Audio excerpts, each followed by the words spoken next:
Ladies and gentlemen, welcome to the Namibia National Conference on Green Hydrogen 2022. Could we all please, as we are able, rise for the singing of the African Union and the national anthems.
Thank you very much. Please be seated.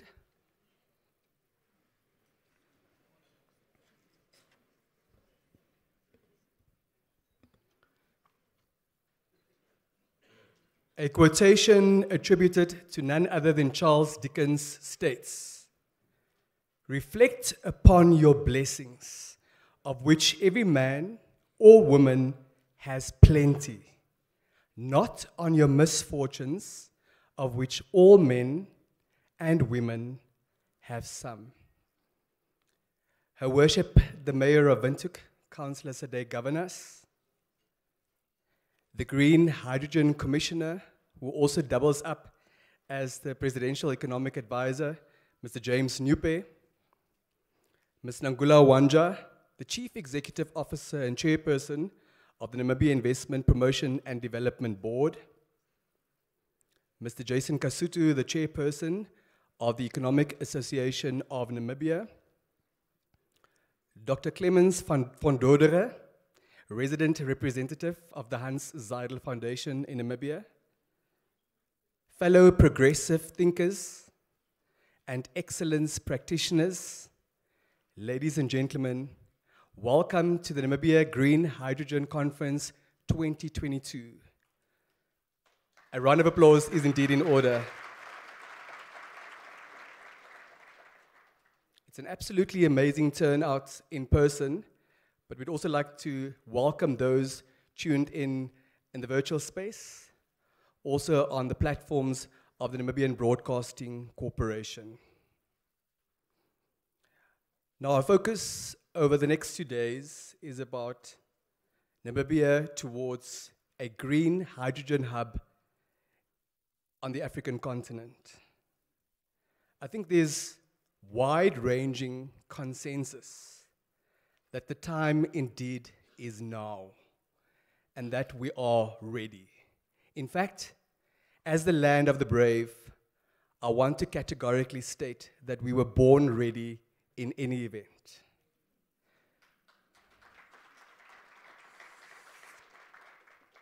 And what we also know is, although the harvest will be plentiful at this stage, the laborers are still few, so we will also use the opportunity to capacitate more laborers.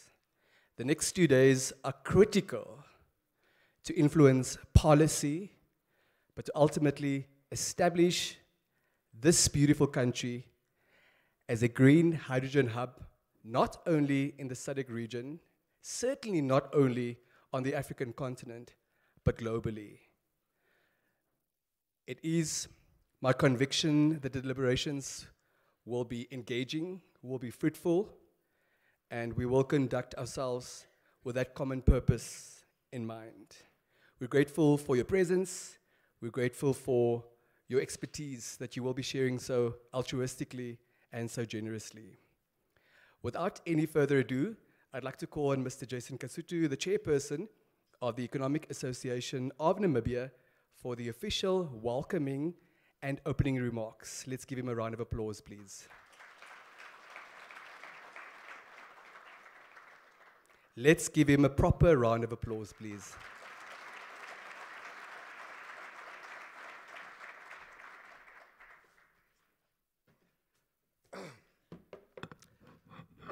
Good morning, ladies and gentlemen. In observing the protocol, I would warmly like to greet and recognize Her Worship, the Mayor of City of Windhoek, Sade Governors, Your Worship, the Mayor of Walfish Bay, His Worship Mr. Forbes, the Commissioner of Green Hydrogen of Namibia, Mr. James Newpe, the Chief Executive Officer of the Namibia Investment Promotion and Development Board, Mayor Nangula Wanja, Dr. Clemens van Dodere, the representative of the Hans Seidel Foundation, resident representative of HFSF and a partner to the EAN, Your Excellency Sebastian Minot, Ambassador France, the Ambassador of the United Kingdom, Excellency Mr. Charles Moore, welcome. The speakers locally, our seasoned experts, locally and internationally, welcome.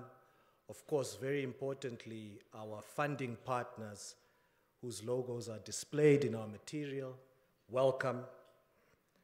Senior public executives, the media, ladies and gentlemen.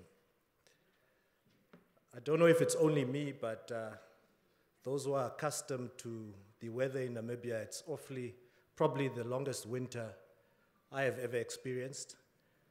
Not giving away my age, but maybe it's, climate change facing us in reality. When I was thinking about the opening remarks, I think really my spirit and my thoughts drove me to a conversation that I had with a mentor of mine around the challenges that face Africa.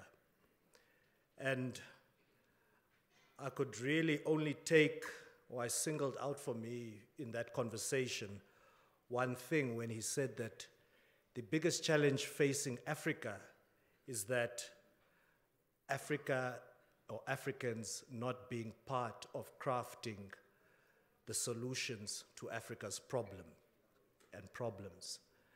And by that being, so for Namibia, our solutions journey has clearly started.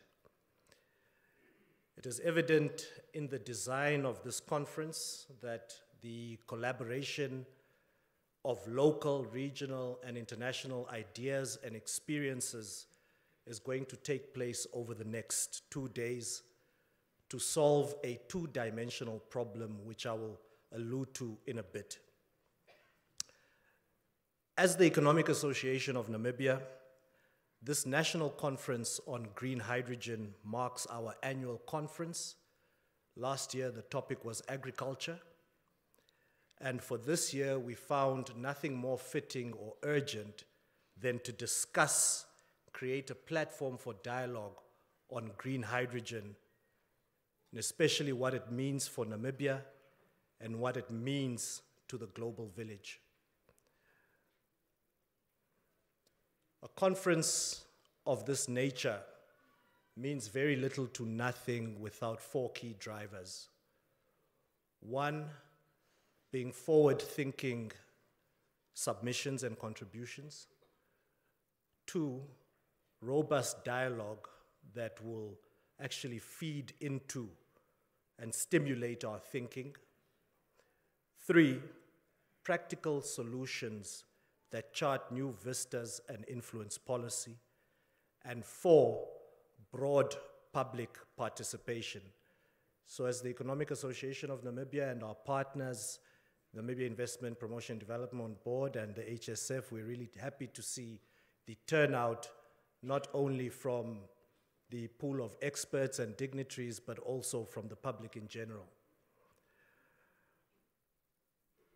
And obviously, when I look around this room, I see the strong potential of fulfilling those four elements in the composition of the pool of experts and speakers that we have, both from a local, continental, and international forum, and the members of the public. Welcome. As an EAN, what comes from our vision, our mandate really sets out to bridge the gap between private, public sector, as well as civil society in creating avenues that firstly provide open and frank dialogue, build knowledge that is shared, and which will ultimately lead to shaping public policy that influences positively the economic development of our nation.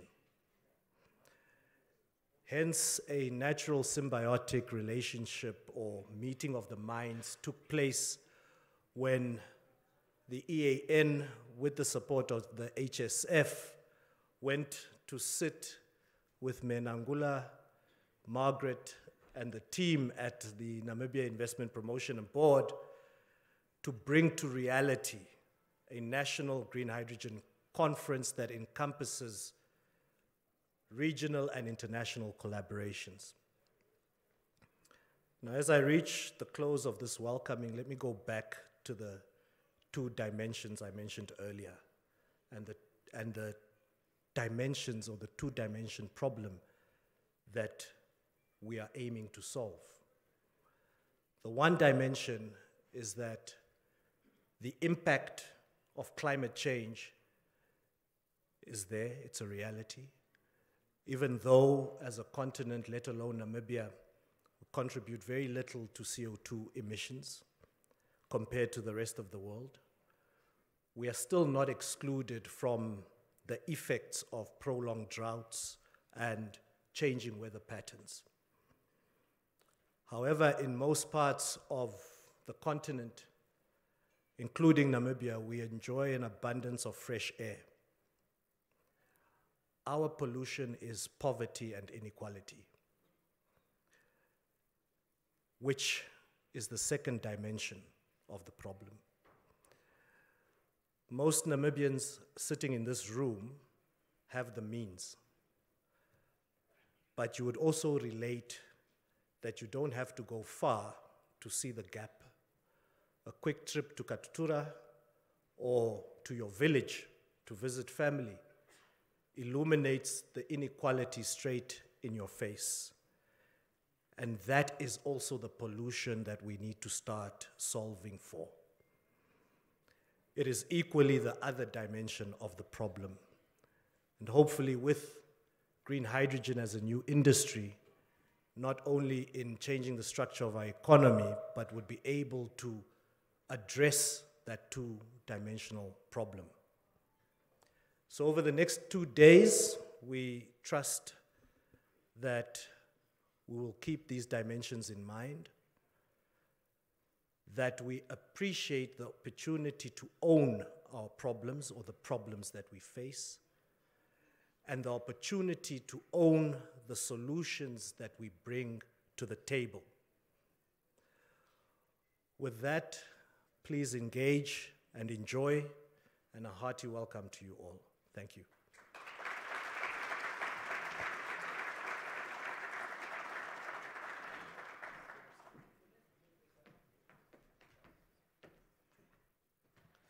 Mr. Kasutu did such a sterling job of welcoming us. I think he deserves another but bigger round of applause.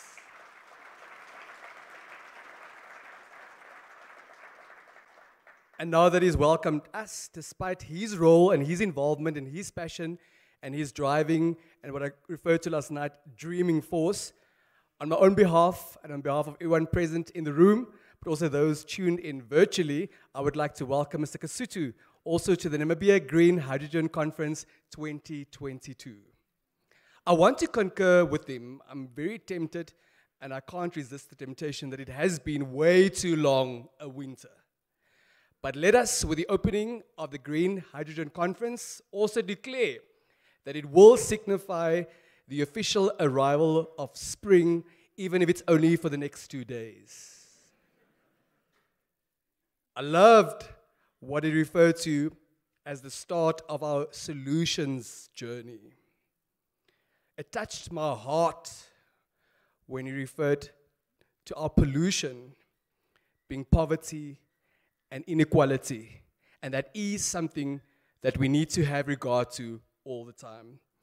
Let's also be reminded about the 4 critically important pillars, as explained by Mr. Kasutu: forward-thinking deliberations, robust dialogue, practical solutions, as well as broad public participation. The following person is someone whom I'm convinced you can call at midnight or at 3 or 2 o'clock in the morning. She might still be awake, hard at work, but she'll definitely wake up to serve the Namibian nation.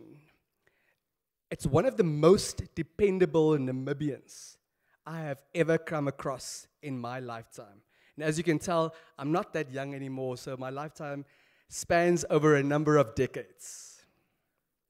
I would like us to put our hands together for the chairperson and the Chief Executive Officer of the Namibia Investment, Promotion and Development Board, none other than Madam Nankula Wanja.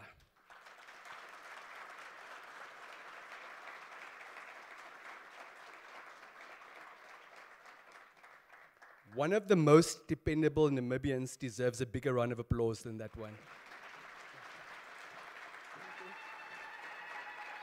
Oh my goodness. Good morning. Thank you for the clapping, but I would like to get a good morning. Thank you. I am already nervous as it is, so when I'm not greeted back, then I get even more nervous. So good morning, thank you, and I think you have been welcomed to the conference already. So yes, it has been the last few months of planning this conference. I think it was already given birth to round about December last year, and we thought that we will have it round about April. Then April was too close, so we moved to June. Then June came too fast, and then it's August, so finally I think we thought we can no longer postpone it.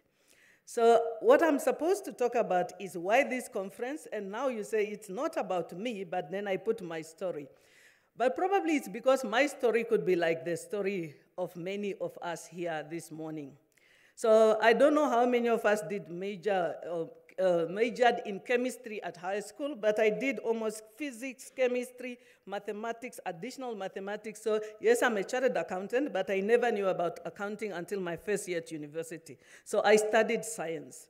So I was very, very familiar with, what do you call that nice table? It's got about the U type of... Yeah. So all of us know that table. So if I close my eyes, I can almost see that table. So I don't know if it was because I was passionate about it or was bitten to know about it, but I kind of memorized the table. So maybe most of us memorized the table.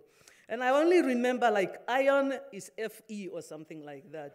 And then there was some funny element who started with P. I don't know if it was potassium, but then the symbol of it was K. I don't know, one of them was like that. So, but when I remember those, when we learned those things, it was like, it's not tangible. I cannot touch it. There is no asset there. So I'm sure that all of us kind of thought that it's a pie in the sky, so it's not real. And that is probably when I heard about green hydrogen. So I was appointed by His Excellency to this position a few months before I started. And then maybe 2 or so months before I started, an investor had a call with me because I was kind of starting to have conversation. And they told me, no, Namibia is ideal for green hydrogen, and we would like to talk about green hydrogen. And they wanted to do a presentation. I said, whoa, stop this lorry for now. Before we go on with green hydrogen and what it is, tell me, hydrogen, what? No, you know, water, yes, it's made up of H2O, yes, and we can split it. I said, that is real, yes, okay? So anyway, they took me first through the story of apparently what you need to do to get green or to get hydrogen out of the water. So that table that I did in grade 12 or standard 10 was actually real. So then we had the story, and I'm sure that many of us are still probably at that place. Some of us could be hearing about hydrogen for the first time. Maybe you're online.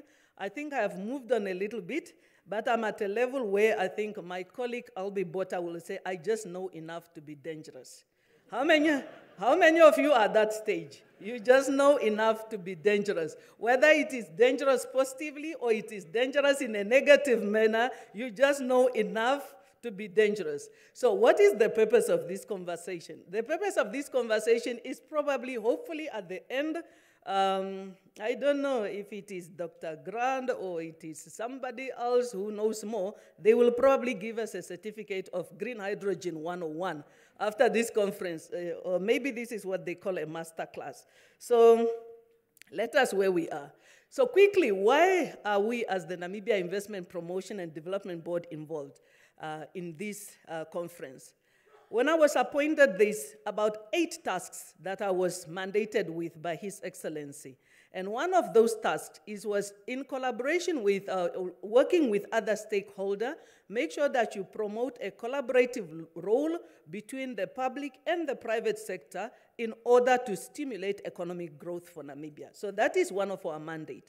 And of course, when green hydrogen came up and when the Economic Association and the Hans Seidel Foundation approached us to host this conversation, we believe that this is definitely one of those areas where we need public and private collaboration and also having civil society. And definitely this is one area where we have seen international collaboration, local collaboration, public-private sector collaboration coming together to build this industry. And looking at where we have started, I think this is something that the government has done excellently as a start, and I'm looking forward to us having a great industry. So, what is the why? This is a new beginning for Namibia. We are looking at an industry that we are told that has got great potential for Namibia. And with that potential, we know or we understand Namibia has got great asset, whether it is renewable asset, whether it is access to the sea, whether it is large tracts of land, whether it is our human capital resources, and we need to make sure that we harness those resources to bring about economic development for our nation and to make sure that we tackle the triple challenges of inequality, unemployment, and poverty that are facing us. So what do we want to achieve during this conference? Number one, hopefully at the end of the conference, we will no longer think about green or hydrogen as just one of the elements of something, but something that can actually be a solution to the challenges that we face, whether they are economic challenges, social challenges, or even more, whether they are about our carbon challenges on the earth. We want to identify the potential opportunities and risks. Somebody said to me yesterday, many times when we bring up a subject, we talk about all the brilliant things that can happen, but sometimes we forget the downside and the risks. And if we do that, then somebody else will highlight those ones, and it can come and overwhelm. And then we need to understand the market. What are the market opportunities for green hydrogen? And what is the regulatory framework that we need to have in place if we need to, for this industry to succeed? Then we need to understand what are the human resource requirement and infrastructure. A conversation that we'll have is, this is something that will be developed around Luders, a town with a population of about 30,000 currently, and we understand that with the first project that is being discussed, just during construction, there will be about 15,000 jobs. What does that mean for Ludert? What does that mean for the Karas region? And what does that mean for Namibia? And of course, infrastructure, port, pipes, and others. What does that mean? And then financing. There is huge financing. The cost that we are talking about just for one project is probably equal to or close to Namibia's GDP. So where will we get the funding? What are the funding requirements? Of course, with that requirement comes opportunities for the financiers. And then what are the investment opportunities? Yes, there is funding, of course, equity funding, but there is also, debt funding, but there is also equity and returns that can be earned on that funding. And then we need to identify, and maybe this is again one of the things that we have been specifically as NIPDB been tasked by the cabinet of the government of Namibia, is to make sure of 2 or 3 things. Number one, if we are going to have a green hydrogen sector, I think Jason at the beginning has indicated that sometimes in Africa we have got resources, they get extracted, value is added somewhere else, and we kind of buy that value back at a higher cost. So what we have been tasked as the NIPDB to do is about 3 things. Number one, yes, identify the skills. Make sure that we do not stand in the way of the skills that need to be imported into Namibia. However, make sure that we develop capacity in Namibia for the human resource capitals that is required. That's number one. Number 2, we've got MSMEs. If we want to create real jobs, MSMEs stand a chance of creating more jobs. And therefore, there is multiplier effect for every project. Make sure that Namibian MSMEs are identified and that they are capacitated and to benefit from green hydrogen. And then number 3 is the value chain. From the beginning or cradle to the grave, like they call it, how can we make sure that Namibians are able to participate and that the local communities and the local private sector can benefit from this industry? Hopefully, that is one of my last sessions. Let's just look at my last slide. So what are the envisaged key outcomes, which is my last slide?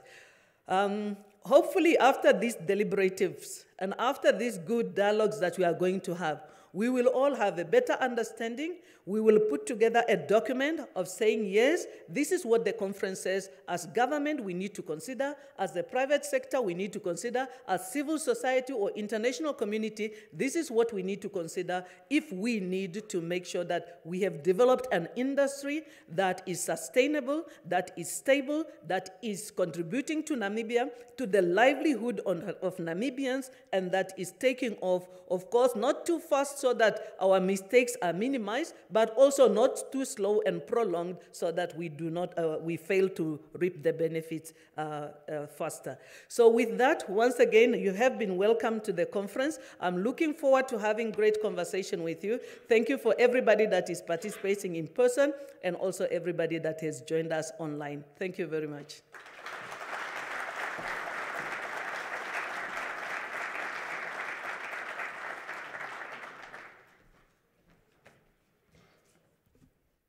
Menangula, thank you very much for that cautionary note that you know just enough to be deemed dangerous. But I think you know a lot more, and your memory is remarkable. K is indeed potassium. As strange and as weird as it is, I want to concur with you on that. Allow me to also welcome the EU ambassador to Namibia, as well as the German ambassador to Namibia.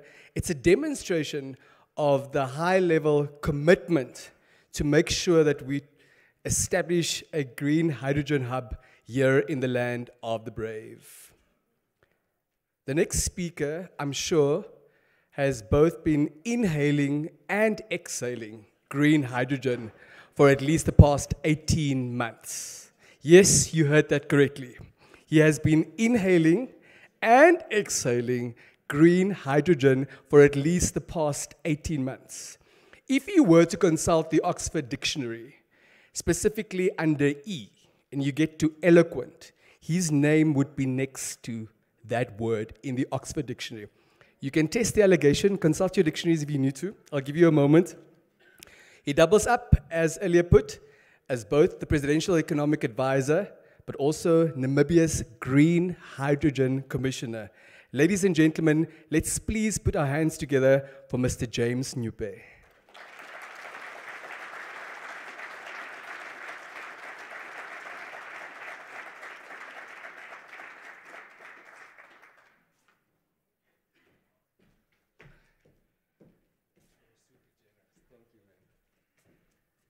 Good morning.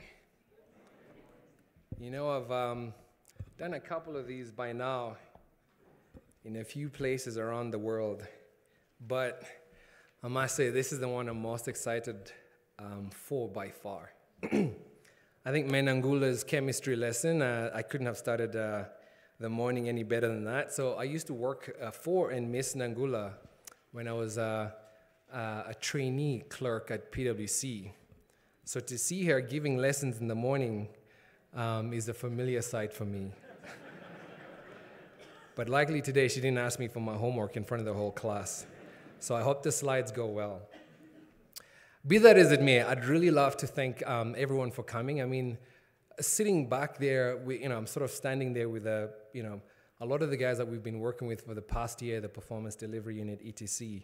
And to see the room full of visitors from around the world, people of all shapes and forms and sizes and types, makes us super proud as Namibians to be able to host you. Now, the topic that was given to me speaks for itself. I'm supposed to talk about Namibia's hydrogen hubs. But today, and they gave me 20 minutes, right? I've been talking about this, as you heard, apparently inhaling it and exhaling it for a year. So today I'm going to change it up a little bit. I'm going to surprise some of you. A lot of you now know that we are working on this green hydrogen strategy with McKinsey and many other experts around the world. And this is now the vision that we have for our country. We're of the opinion that Namibia has the potential to potentially have 2 to 3 green hydrogen valleys in Namibia. The one in the south is the most prominent and the one that we've spoken about the most. I'm super proud to actually have one of our Lüderitz Town Council members here. We typically take so many visitors to Lüderitz, but today he's actually in Windhoek. So Lüderitz and the Hyphen project is now a global phenomenon, I think it's fair to say. But today, we're going to be announcing pilot projects that we have been conceiving and thinking about for about a year. About a year ago, we signed a joint communication of intent with the German government, and that unlocked about 40 million euros, which is actually a lot of money in Namibia. And 30 million euros of that was earmarked to build pilot projects in Namibia. So to actually start building infrastructure still in the grounds here in our country sooner than the mega project that would come in Lüderitz. And it was interesting that once we were done with the selection process, and we're announcing those pilot projects today, quite a few of those projects are actually in the Irongo region. In fact, all 4 successful projects are in the Irongo region. And that's amazing for us because that then begins to kickstart the second hub of the green hydrogen strategy that we have for Namibia. And essentially, we'd be allocating 30 million euros to these 4 projects. That is about $500 million Namibian dollars. And I think, I would really love to ask us to give a hand of applause to the German government, but of course to these projects as well. Congratulations.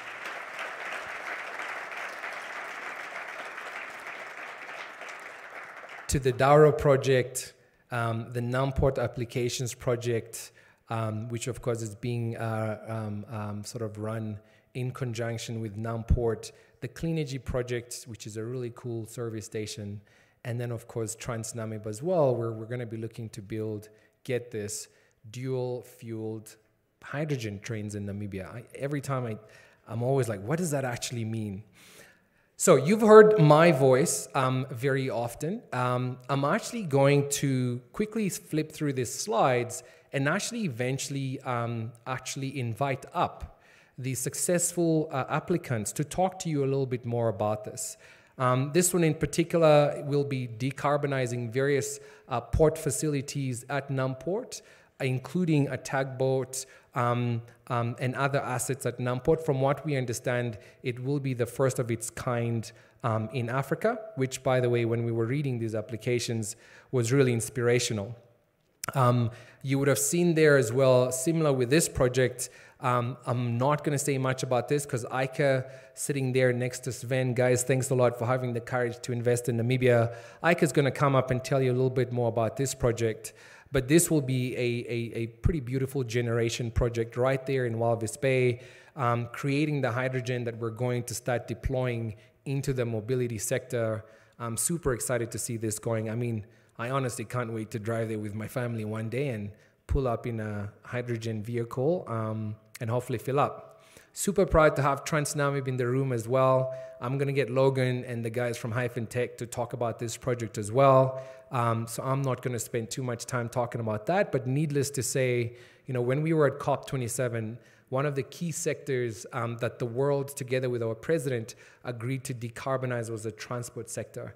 And in these 4 projects, transport comes out quite strongly, but we've also covered agriculture. Of course, we've covered hydrogen and we've covered power as well. So I'll get Logan to come and talk about this. And this is the one that we're almost, it's an underdog, but we're very excited about. This one has a nice agricultural component to it as well. And as we all know, agriculture is, of course, one of the largest employers in Namibia. And of course, this is where you can start producing green fertilizer and start to reduce that carbon footprint that people don't typically think about. And so true to form, I won't spend a lot of time today talking about these projects. You will see me in the panel session. But I would like to invite our first speaker, which is actually Ike, to come and talk a little bit about the green hydrogen service station that they want to build in Walvis Bay. IMS, if we can cue in our guest from ONL and Cleanergy. Ike, welcome.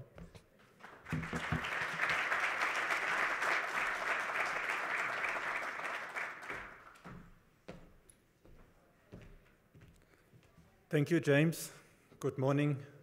So we from Cleanergy, that is the Oltava and Liz Group, and CMB Tech, very much appreciate to be part of this award. We thank the Namibian government and also the BMBF to put trust in our project to actually bring the first hydrogen production pilot project or plant and refueling station to Namibia. We really believe this will kickstart, and together with our fellow projects and associated projects will act as a catalyst to bring a new, exciting and very significant industry to Namibia, fully in line with our purpose of creating a future and enhancing life.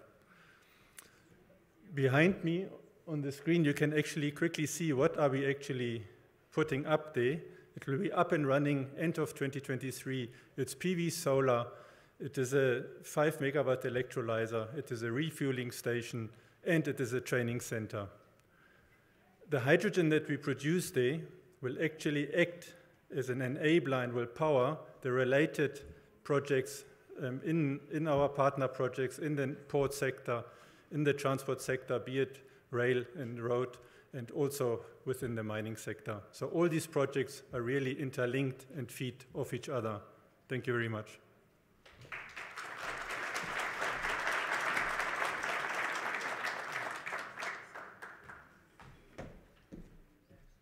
Great. So that's a sneak peek of what's to come. 2023.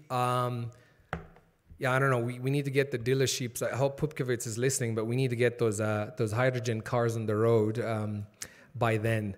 This next one is also a really cool one. I'm going to invite both of you to actually come up. Logan, you can stand up here as well. It's we have to share the limelight. This is a dual-fueled locomotive, and we've got our colleague from Hyphen Tech and Logan from TransNamib. Over to you. Good morning. On behalf of TransNamib, obviously I'd like to say thank you to the Namibian government. Green hydrogen has been on our radar for about 3 years, and it's been grant funding applications one after the other. And it had to take the Namibian government to step up and give us this opportunity.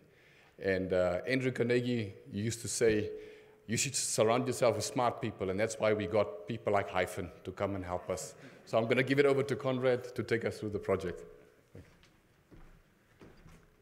Thank you, Logan. So everyone, this is a massive privilege for me. My name is Conrad Boshoff. I'm an old railway guy, so to see a project come to fruition, or at least the start of it, that really revitalized railways in Africa, I think that's just the beginning of very great things, and especially with the link to hydrogen. So once again, thank you to the Namibian government and also to the German Federal Ministry of Education for making this possible. All right, so our project, so basically we proposed a main pilot project, and this was for hydrogen diesel dual fuel locomotives, and I'll get into the detail now. And we had some supporting research activities as well, coupled to that, specifically to enable the rollout, once we're done with the demonstration, to roll this out into the fleet of the TransNamib fleet in Namibia. Very exciting.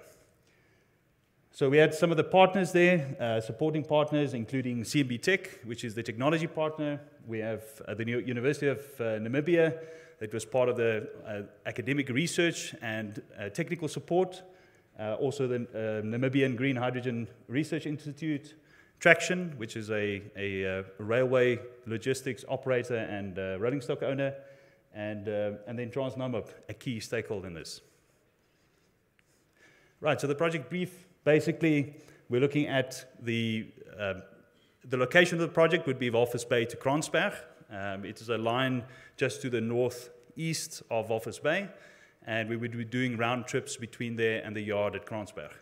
The project would include 2 locomotives that would be converted in different ways in order to use hydrogen as a co-fuel. So basically in a dual fuel scenario where you'd use diesel as pilot ignition and you'd be able to substitute the diesel for hydrogen. And the reason we're doing that is both from a risk point of view for the railways to ensure that the locos always have reliability of service, and also introduce the hydrogen as a gradual means to power locomotives. And then in the middle, you'll see we'll have what we call a fuel tender, which would be made of modular half-height, basically storage tanks, roughly 250 to 350 bar storage tanks for the trial. Let me just go back one. All right, so this will be the route, the basic operational concept, going down from the port of Walvis Bay, picking up loads, taking it all the way up to the top, up to Kransberg, dropping the loads, coming back down with either loads or empties, and basically doing that round trip. And we're basically tying up with CMB Tech, and we would be using hydrogen from their filling stations. So some of these projects, this project's already integrated with the previous project from Althaven List as a potential offtake of hydrogen that they produce. And then this is the collaboration structure where we've got the different parties and basically participating in various ways, technical skills, technology, systems engineering, enabling requirements analysis, making sure that this is a fully fledged out project and making sure that it's successful in the end, because that's what we want to do. We want to make sure that Namibia is on the right foot in using its own generated hydrogen at a cost point that is just competitive overall in its logistics. So thank you very much. That's all from me.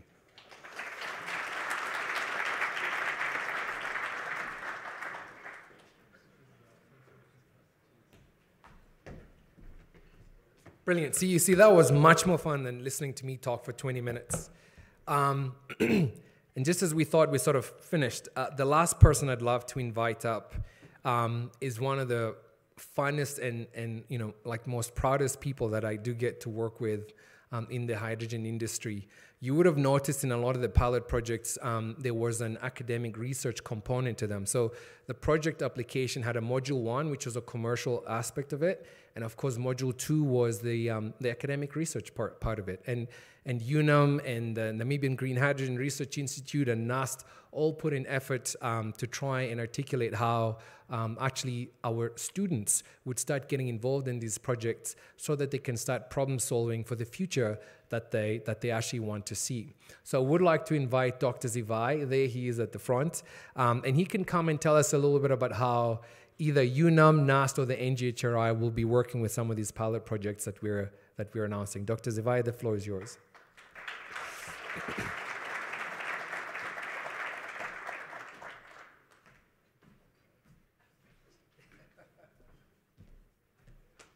Good morning, ladies and gentlemen. I'm excited to stand in front of you, coming from UNAM and from the Namibia Green Hydrogen Research Institute, which has worked with various institutions, companies, big conglomerates, as we tried to look at what kind of research could actually be done also by the people who are here in Namibia, in collaboration with others. And we are so happy to notice that some of the projects in which we participated have been selected. And I would like first of all to say congratulations to all those projects that have been selected. And UNAM and the Namibia Green Hydrogen Research Institute is committed, as are expected. And those researchers that have got a wish to go on for your PhD, for your master's degree, to do your research thesis in green hydrogen, touch the hydrogen. And then you'll know whether it is warm or cold. And hydrogen will bring food to everybody's table here. And we want to do just that. So we are very proud. We'll be working together with the institutions while they are setting up the plans and the training institutions. Namibia Green Hydrogen Research Institute will be participating, and we will participate and collaborate with external partners all over the world who will make it possible for us to do research that is competitive as ever can be. I think with these few words, I would like to stop here. Thank you very much.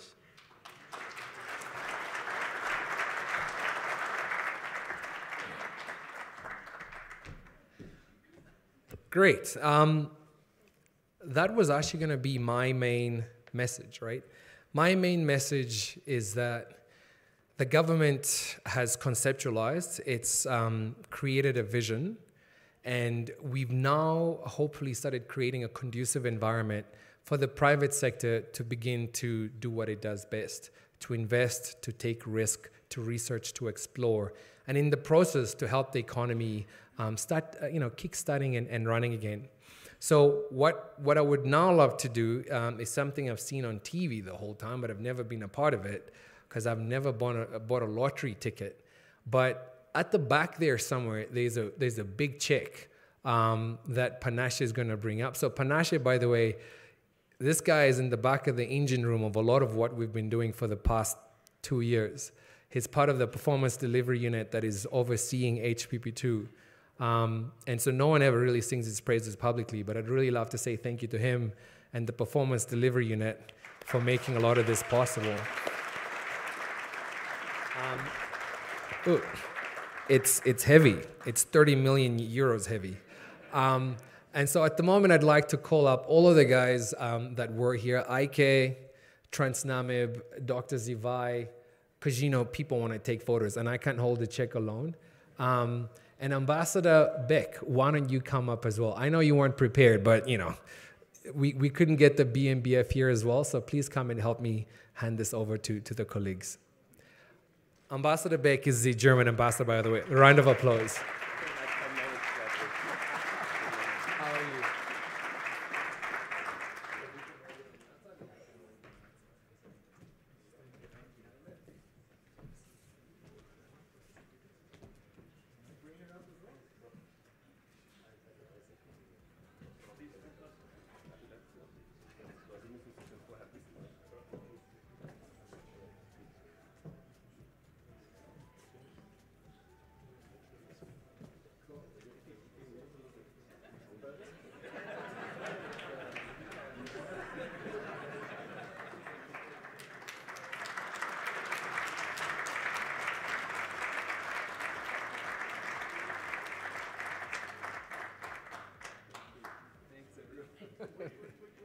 Oh, more photos? Okay.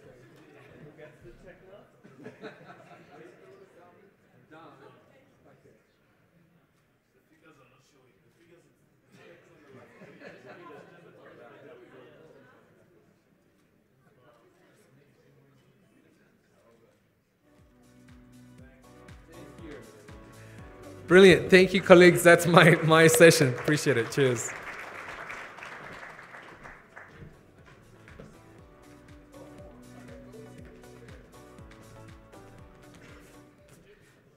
I think the Presidential Economic Advisor and the Green Hydrogen Commissioner of Namibia deserves another bigger round of applause.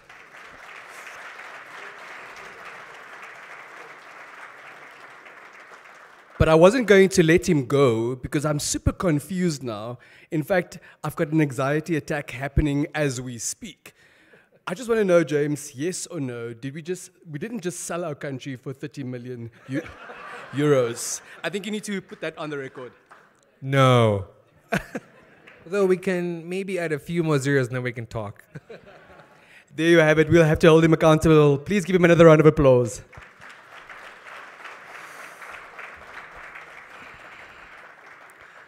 I would like to acknowledge the presence of every single dignitary in the room. Our sincere apologies if you deem it to be an oversight. It's certainly not intentional. To those who just tuned in virtually, this is day one of the Namibia National Green Hydrogen Conference 2022. Big things are happening. We are witnessing change. We are witnessing economic emancipation in the making. I would like to acknowledge the sponsors. An undertaking of this scope and magnitude certainly is not a one-person show. Collaboration remains critically important. Sascal, Bank Windhoek, Fortescue Future Industries, Namibia, Deloitte, Clean Energy Solutions Namibia, ENS Africa, Standard Bank, First National Bank, as well as our central bank, Bank of Namibia. They do deserve an enormous round of applause.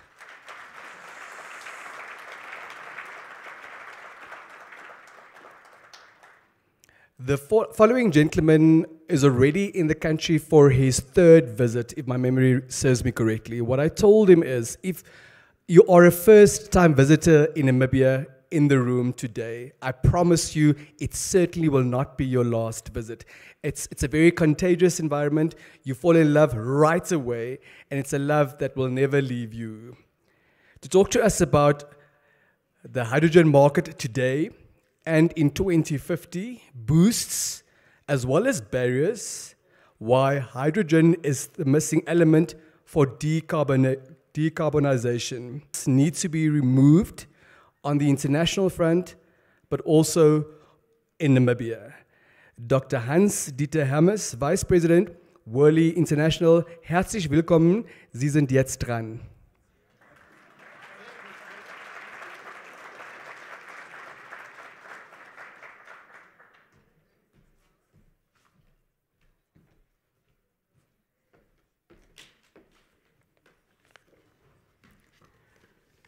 So thank you, Denver, very much for this warm welcome, and I'm delighted to have the possibility to contribute to that great conference.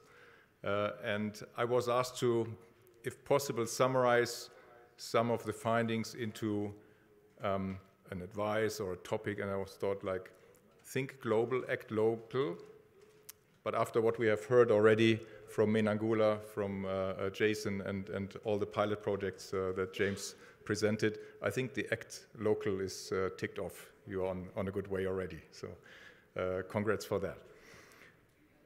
I would like to share some thoughts with you today, zooming out on the international market and then zooming in again to Namibia, what that means, and have a look at the large opportunities and also how to go step by step.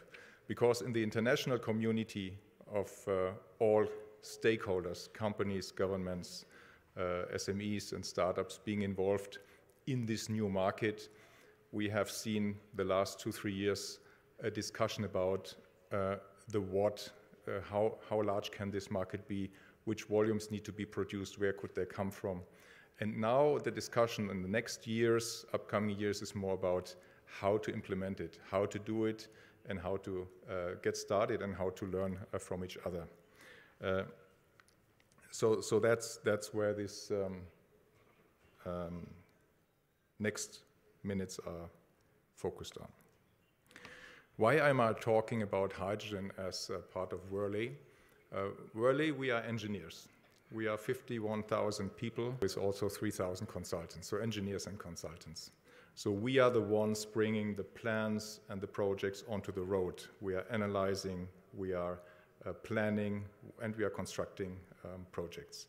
And that has evolved, meanwhile, to more than 3,400 projects in the energy transition space, and also more than 200 projects related to hydrogen already.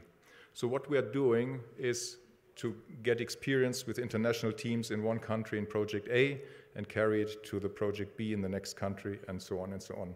Because in this phase of the market, it is very important that we exchange knowledge openly, because everyone is on the learning curve. So I would like to share 3 aspects with you. First one, the hydrogen market globally, how is it scaling up? Second part, the supply, where it's coming from, why is Namibia well positioned in that, and then go to the boosts and barriers for that. When we go back to the original idea of hydrogen, and I will not go back to the chemistry, Menagula, a bit after that, but I also had to have a look on that table again. The whole idea of hydrogen as an energy carrier is to reach the sectors, the industrial and economic sectors that we cannot reach with electricity, with green electricity. And just an example, in Europe, we are proud to have 40% of renewable electricity in the grid system. And this is wind and solar mainly, but we have taken 20 years to get there. And with hydrogen, we cannot afford to take that long time. So that means that we need to do projects faster and in a different way and implement them. Because also the size of the market is enormous. So if you look at the right-hand side, you see it is about to decarbonize transportation. We know that we can equip small cars with electric batteries, but for large vehicles and ships, that would not work, and the most obvious for airplanes neither. So we need hydrogen as an energy carrier for that. We need also to decarbonize industrial energy use. We heard about fertilizer projects, fertilizer use ammonia. This is produced nowadays with a lot of CO2 emissions that can be replaced, and this is one of the low-hanging fruits. And one side comment here, when we talk about, or when I talk about hydrogen, I always mean the family of products of hydrogen. So it's not only the pure hydrogen that we know is sometimes hard to store easily, that is e-methanol and synthetic fuels in the future. So that will be a broad range that is needed to supply all these industries with it. And to get an idea on the size, if we take the transportation fleet, and just one calculation example, I'm coming from Germany. I flew in from Berlin yesterday. So if we want to replace all the heavy truck fleet, only the heavy trucks, not cars, not small cars, not buses, not other chemical industries or other industries, and we would supply them with the needed hydrogen volumes, we would need to ramp up the hydrogen that is available today in the country by factor 110. So more than 100 times more hydrogen is needed than we have. And if we do the same for the building sector, for heating purposes, for example, the factor is 830. So you can imagine this is not a ramp up of a market that is enlarging, it's a totally new magnitude of market that we talk about. And this is underpinned by the plans that also go looking at Europe for the European Union. You see the countries listed here, and there is a high demand that has been even accelerated by this horrible invasion of Russia and the Ukraine, which has put another shortage on gas and other fuels and rising prices. So the REPowerEU plan encounters 10 million tons of domestic production of hydrogen, plus 10 million tons of imports. And these 10 million tons of imports, they need to come from somewhere. And that is where we want to focus on the next part. So what we can see here is a ramp up of the forecasted market volumes from different regions in the world. And you can see that Africa looks like it would come late, but the effect is that nowadays we have many projects already at a further stage, mainly in Europe, but they are smaller scale. For example, we have one project that Shell has announced the FID, the final investment decision, in the port of Rotterdam for 200 megawatt electrolyzer plant using wind electricity. Burley has done all the engineering up to that point. This is the most advanced project, but it's only 200 megawatt, you could say. But everyone is starting step by step to grow into that. We have other projects where we implement, where we convert refineries that is the size of 50, 60 megawatt nowadays to use wind energy to produce green hydrogen, to replace gray hydrogen, etc., etc. I could list I could make a long list of projects that we have, that we're working on. And all these have a common goal to learn step by step and take the learnings into the next phase and then ramp up. And this also gives a chance for Namibia, because seeing all these pilot projects is really is an exciting thing. And also you can additionally learn from the other projects that are around the world and see how did they do it, what is the next technology coming around, and how can we get our share in that, and then have a faster ramp up even.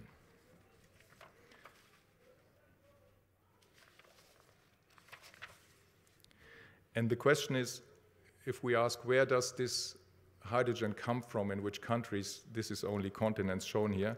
It's interesting to have a look at this world map where you have the combined cost of green hydrogen combined from wind and solar.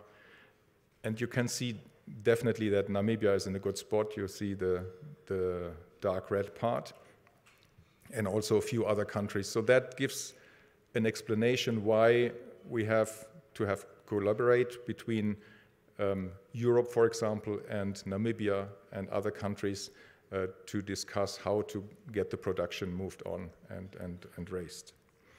And this also shows why we are expecting trading routes over the oceans for hydrogen, and there is a strong link where Namibia can export also, using the hydrogen for your own decarbonization, but also have a good export product and different fuels in that market. And what is interesting for Namibia here is that looking at the cost, and I have mentioned that we are in many projects and planning those, you can see that this is the cost breakdown of a typical green hydrogen project in average. And you can see that 70% of the overall investment costs are linked to the electricity, to the green electricity, to wind and solar and the grid and networks.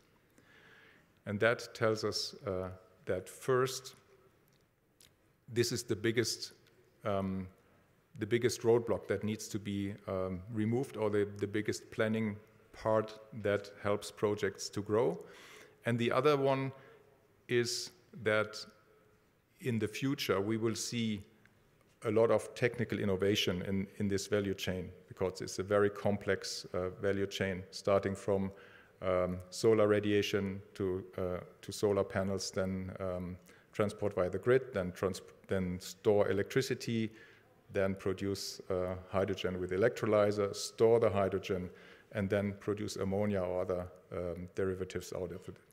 There's a lot of innovation in that, and we don't know today if the market in 10, 20 years will be dominated by pure hydrogen, by ammonia, or by other fuels, or an equal distribution of that. But that means that concentrating on the renewable electricity opens so many options for development to not only stabilize the first projects that are now developed here in the country, but also for the next projects coming, and give some flexibility to feed green electricity into the own grid to solve some of the energy questions of Namibia itself, but also to have a good starting point when new innovation and other technologies come into play. And the positioning of Namibia is dominated by three major pillars. One, you have excellent solar radiation. That I think you have heard that from others already. You have very good wind conditions, but also good port infrastructure that can be enlarged and used for that. And there is not unlimited number of countries that have that combination worldwide. But all these countries are hitting the road to find their way and their position in that market. So what is the most important thing for the future is to work on these elements that need to accomplish the whole set. Because project community, investment community, and financing need stable conditions and also a clear framework of your own idea what you can provide to them. And this is regulatory frameworks to begin with. And that does not mean that you have the final solution in the first project. It is very important to go step by step and allow some piloting also in the project and regulatory frameworks. Because the regulatory framework, my colleague Carrie-Anne will talk about that tomorrow, is something that also needs to grow, so you don't need the final solution today for the next 20 years. It's more important that your regulatory framework, how investors can come in, how common assets are dealt, etc., can also develop over time with the learnings from the first and the second project. The second part is infrastructure. Of course, you're all working on that. This is the linking element between projects and a grid, and I would expect in the future that maybe project number 10 and 11 will not anymore be captive power. That means that they build up their own wind resources, their own solar, and only feed into this project, but that there is a grid connection and that you would also share electricity via the grid. Then, of course, you need a regulation for that and someone who drives that. And this is also something that can enhance the whole project development because nowadays we know that we, even with all optimization, we have what we call curtailment. So the solar production and the wind production we cannot use 100% of that because then the storage would be so immense that it would run over cost. The third part is supply industry, and I'm happy to see all the initiatives that are ongoing here in terms of SMEs and other industries, local industries, because if you imagine, let's imagine just 1 gigawatt as a normal size that is used internationally for a project size. 1 gigawatt of a project encounters 1.2 million solar panels, and it encounters 80 wind turbines in average. That means 3,000 kilometers of cable, and that means almost 100,000 tons of steel. Everything needs to be produced, transported, assembled, connected, and operated in the end of the day. So you need a lot of services, a lot of suppliers, and also skilled labor, and we talked about that with UNAM, with Professor Nisha, that to start now. And if you then think that one project, large projects take construction time between 5 and 10 years, that means that it also opens opportunities for people to start to be trained and educated and study the topics. And when the first project is finished, they also are finished with their career of studying. And last but not least, as we said, trained specialist is something that also has to grow over time in that. So what is, now zooming out, what is the boost and barriers for this market? And this is not only for Namibia, but this is also on the international scenery. What I'm convinced and what we can see is a driver for this market is technology development. This is very exciting and is also motivating to further work into this, because since the community, the world community, let's say, has decided to walk that path and to develop a new fuel that helps to decarbonize, There's a lot of startups being growing and being founded all over the world to improve electrolyzers. We expect that the electrolyzer performance that we see today we need like 51 kilowatt hours of electricity to produce 1 kilogram of hydrogen, that this can be improved by over more than 20%, which means in future we will need less solar panels for the same amount of hydrogen and less wind turbines, or with the same amount of renewable electricity you can produce more hydrogen. And there's also innovation along the entire value chain. Worley as a company is very active in that. We have teams working out digital solutions so that from the very beginning of the project you are faster, modularize this value chain, automate the planning, and increase the time and performance of the development of these projects extremely. And also a driver for this market is, of course, the demand for hydrogen, demand from all sectors, and also the supply will be based in future in the northern hemisphere, let's say from offshore wind mainly, where there's good wind conditions but very little solar radiation in comparison, and combined solar and onshore wind from the world map that we have just seen. And the third element that I would like to mention that is not always mentioned is cooperation. There we see companies working together that have never worked before together, joint ventures being founded. So we see oil and gas companies working together with wind developers. We see CMB and Althaver, this is a classical example also. We see ports working with receiving ports with ports that could supply hydrogen. And this is something that opens new opportunities because everyone working in the sector is learning from the other party how they do projects and how they do their business. And also, of course, a strong backbone to that is the intergovernmental cooperation. James just mentioned and showed the great cooperation that is here between Germany and Namibia, but also in other areas we see partnerships between Australia and other countries with the Middle East and North African region, Namibia, South America and Chile. All these are seeking for collaboration. But this is not a self-fulfilling prophecy, so we have to remove the roadblocks to get it going and growing. So we have regulatory requirements that we need to work on to drive standardization. What is that product? Where can we put a stamp on it that this is green hydrogen? Who certifies that? How can I have that I can trade the product, that every party, the seller and the buyer knows what they deal with? We need also offtake facilitation instruments because nowadays, as we don't have an international hydrogen price yet, projects are struggling sometimes with financing, while the financing itself is not a bottleneck. It is more to make money flowing into projects, and that requires guarantees or what we call contracts for difference for offtake, so that the projects can make their financial planning. And we also need everything that enables to form a hydrogen price to trade with. Another area of concern is supply chains internationally and locally. In the past, we have seen discussions where it was in request for proposals that if you build that project, please, investor, have a look at the in-country value.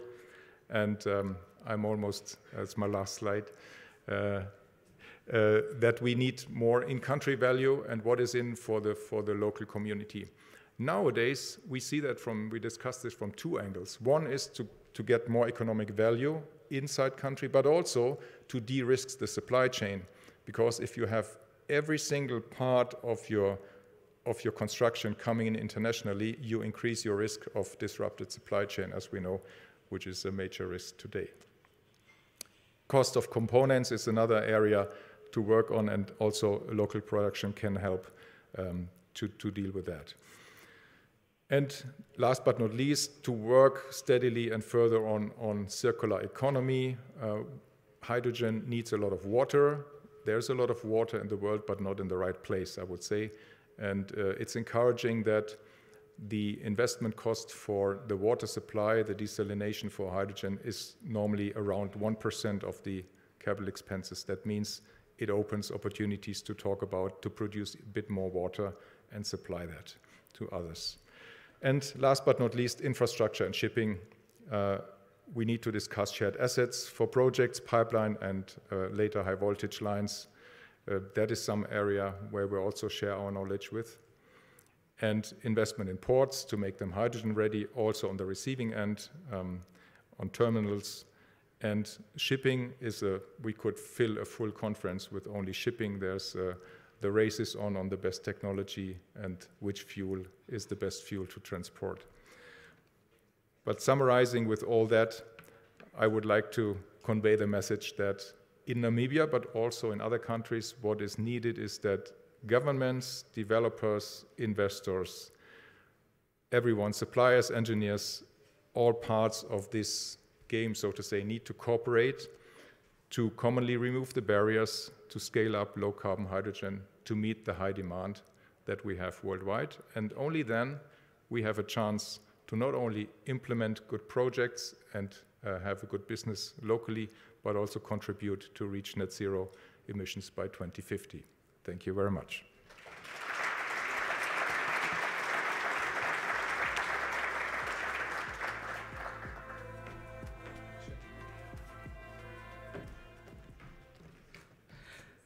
I think the Vice President of Worley International does deserve a bigger round of applause.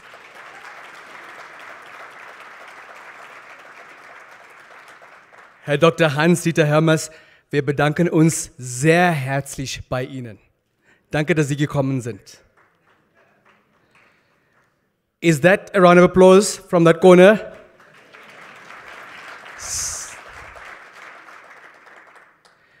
Ladies and gentlemen, fellow progressive thinkers, practitioners of excellence, that concludes the opening session.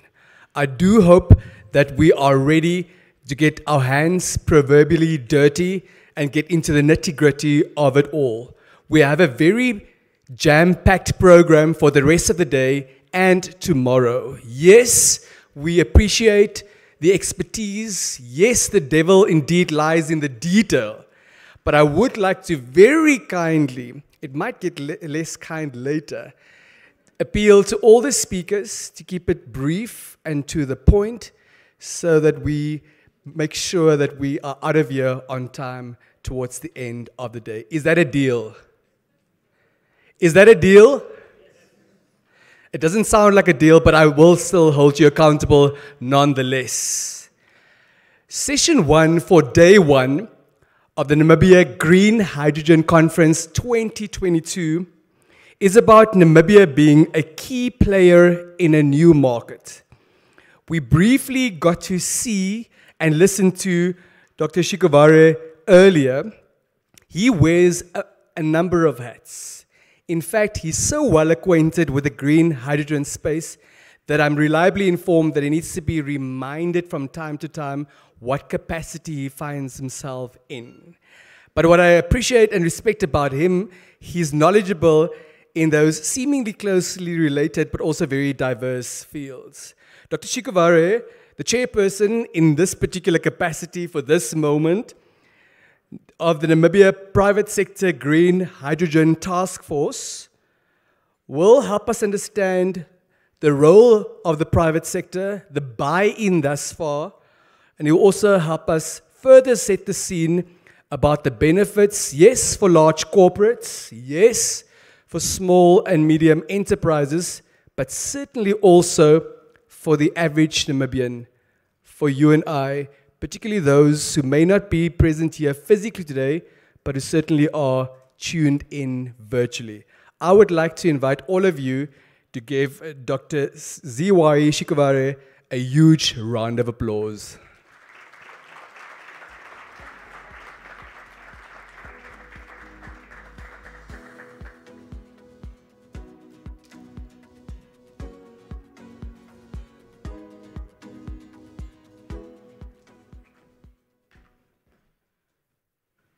Good morning once again, ladies and gentlemen. Is it on? I am going to speak on behalf of the Namibia Private Sector Green Hydrogen Task Force. And I will let you know what that task force is all about and how do we understand green hydrogen and the role of the private sector of Namibia in this. Oh, sorry. I'm going to discuss the Namibia Private Sector Green Hydrogen Task Force, and I will try to explain how the private sector of Namibia understands what their role is in this green hydrogen economy. And as a way of introduction, it's just something that is not new to anyone. I think everybody in Namibia now knows that the government is focusing its efforts on developing the green hydrogen economy. And when I say economy, I mean exactly that. It's not just developing one small part of the economy. The lucky thing with energy-related issues is it touches all parts of the economy. And developing an energy or an energy industry will touch every part of the economy. And that is what we understand.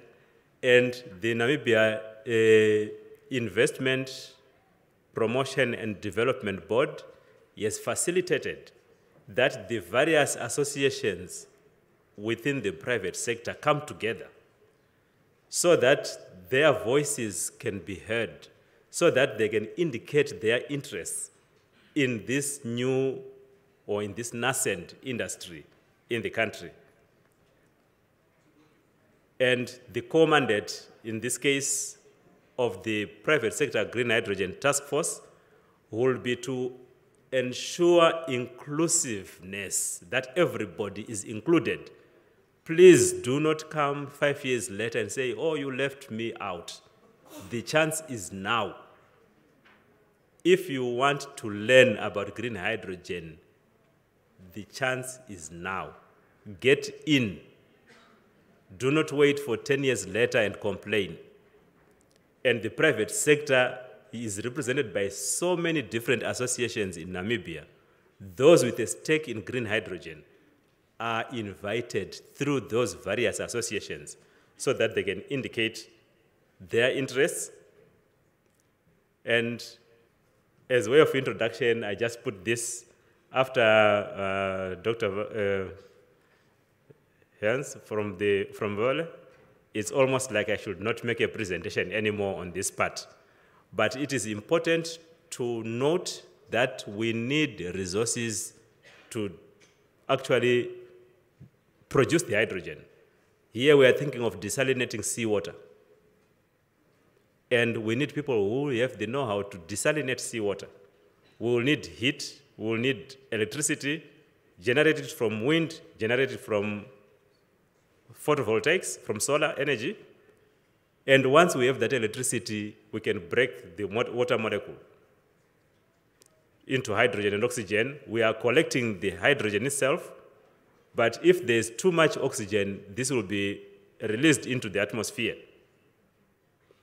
The brine that is coming out of the desalination, that is the concentrated salt solution that remains after taking out the clean water that we want to electrolyze, will have to be disposed of. And environmentalists, scientists, and everyone, those who have experience in this regime already, will teach us how best we should dispose of that brine. Is it a threat or is it an opportunity? Perhaps we can start mining from water rather than digging the ground. Who knows how much lead will be in there per cubic meter after the brine is made, or how much magnesium. Somebody thought the water we drink, you can just take that and electrolyze. Please look at the number of chemicals in that water. There's a lot of magnesium there that we need We can mine it from seawater and put it in our water that we want to drink. But those are some of the opportunities that we think of. And when you look at the number of sectors, when you look at in fact, once we produce, we make it into ammonia by combining to the hydrogen, combining to the nitrogen, and once that has happened, we are able to transport this ammonia using various means, where there are pipelines already for gas in those countries. They can utilize, and they can utilize those pipelines. Of course, all the time we have to be thinking about the safety part of it. The pipeline that we have for carrying water will not carry hydrogen. So we need to have the correct kind of materials. The material scientists, the engineers, they should give us the correct type of material. Can I just weld with any steel rod? We have to weld properly so that we don't have any leaks. And all these things are opportunities for our industry and private sector. And we look at, once delivered to point of use, what can we do with this hydrogen? What can we do with this ammonia? We can use it to produce electricity again through a fuel cell. And once you make it through a fuel cell, then once it's electricity, it can be in an electric vehicle. Electric vehicle can just be your small car, but it's not yet economical. The heavy haulage trucks, the planes, the locomotives, the trains, those can utilize this hydrogen, and these are opportunities. The logistics of moving this equipment, this fuel, is opportunity for the private sector. The utilization of the ammonia, be it in making, I would say, maybe detergents, fertilizer, explosives for the mining industry, and so forth. These are opportunities that are there and are available. And we want our private sector to embrace the opportunity. Here, I just am showing you the structure of the Namibia Private Sector Green Hydrogen Task Force, which has grouped itself into working groups, looking at value chain, opportunities, Namibian business promotion, regulatory framework review, stakeholder engagement, research and development. And as you look under each of those 5 working groups, we have indicated the associations. These are private sector associations. It's not one private sector company. These are private sector associations that are under that particular group and will be giving their input and facilitating that their members can actually participate in this regard. No one should be left behind. And I continue to say that if you want to participate, please do so now. Don't wait for tomorrow. This, I'm not going to go through and read everything, but it will just give you an idea of what those working groups' tasks are, so that as we have, each working group is almost described by its name, but there are specific objectives that are indicated that each of these working groups will be working to try and achieve as we learn how to get involved in the green hydrogen industry in Namibia and the opportunities available to us and how we can also be involved internationally. The executive committee just consists of the members that are indicated here. I deliberately included this slide. Many people had asked me, maybe not, but I wanted to look at point number 8, 9, and 10. These are non-voting members of the executive committee, which include the NIPDB, the Namibia Chamber of Commerce and Industry, NCCI, and the Namibia Green Hydrogen Association. These are members that would be within all the 5 working groups that we have indicated. And like I said again, please get involved. Do not let your, if you do not know, please ask. We are there to give you the information. If you get involved, let us build together so that we can have the private sector of Namibia participating in this. Do not come crying later, say, oh, it's only the big companies that are working. This caters for large companies, small and medium sector enterprises, even startups are included. If you have your ideas, don't hold them back. I would like to say, I think I've given you the idea that we now have this private sector Green Hydrogen Association, a Green Hydrogen Task Force. It has been established and is ready for you, is ready for all the private sector players interested in green hydrogen, and let us embrace and make use of it. I would like to say thank you very much for your attention.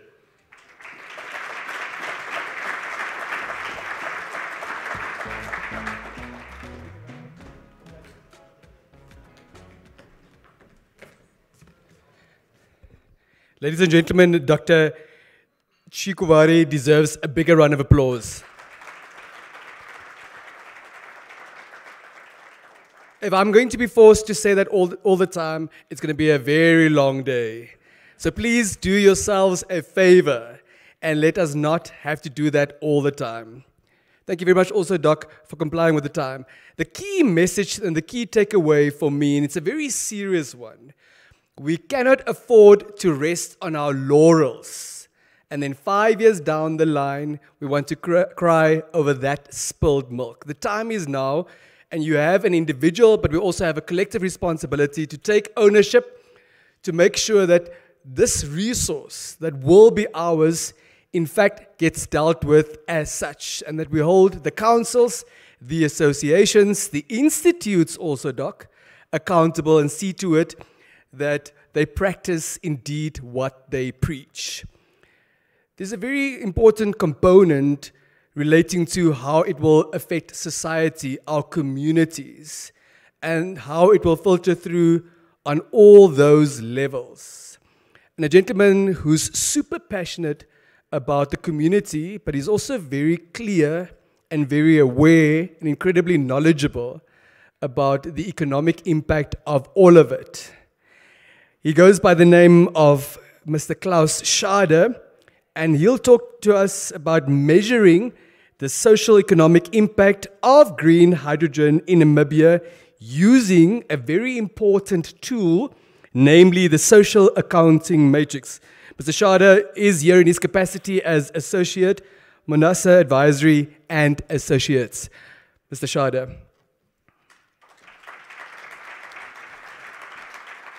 One thing that you and I have in common, Mr. Schade, because we are so incredibly passionate, we at times struggle with brevity, but I will hold you accountable in terms of time. Dankeschön. Good morning, everyone. All protocol observed, so I saved 30 seconds already. Just a brief explanation of what the social accounting matrix is. That you have a better understanding of what you can expect from using this tool to analyze impacts on the economy and social impacts. It's actually a reflection in a matrix form of the flow of income in an economy. From the origin where the income is generated, namely in industries and businesses that pay or pay salaries and wages, but also, of course, that also derive some profits, and they flow then to households, and the households spend on necessities, luxuries, and so on and so forth. It's depending on the extent of the matrix, it depicts all the linkages, the forward and the backward linkages of an industry to other industries. For instance, electricity, how much inputs do they consume from other industries, from metal fabrication, the equipment, and so on, inputs they purchase, but also then how is their product being used. It's often used in other industries as intermediate consumption, as we call it, or as inputs to produce other products. And we heard already this morning about all these examples, how green hydrogen can be used, for instance. But it also serves the final demand. Final demand means the consumers who consume final products. And part is, of course, also being exported. And, of course, as a matrix, it consists of an equal number of rows and columns, where the rows illustrate the sales to other sectors and final demand, rest of the world, while the columns depict the input structure of industries, but also the consumption patterns of households. Very briefly, this is a macro SEM where you have the activities that are the industries, the commodities that are the markets where the products are traded.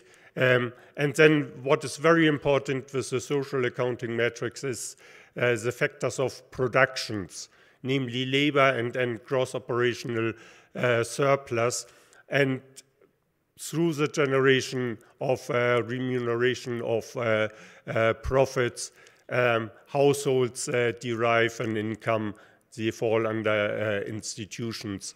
In the Namibian SEM, as I said, this is a macro SEM. The actual SEM is much more detailed. We have about 37 industries, 37 products. We have 6 household categories, 3 each in rural and urban areas, distinguished by the level of consumption, low consumption households, medium consumption households, high consumption households. And then, of course, we have the rest of the world, that is exports on the one hand, but also we source a lot of inputs for industries and for our own consumption through the imports. So the final metrics in Namibia has about 100 rows and 100 columns. It's a very data-intensive undertaking.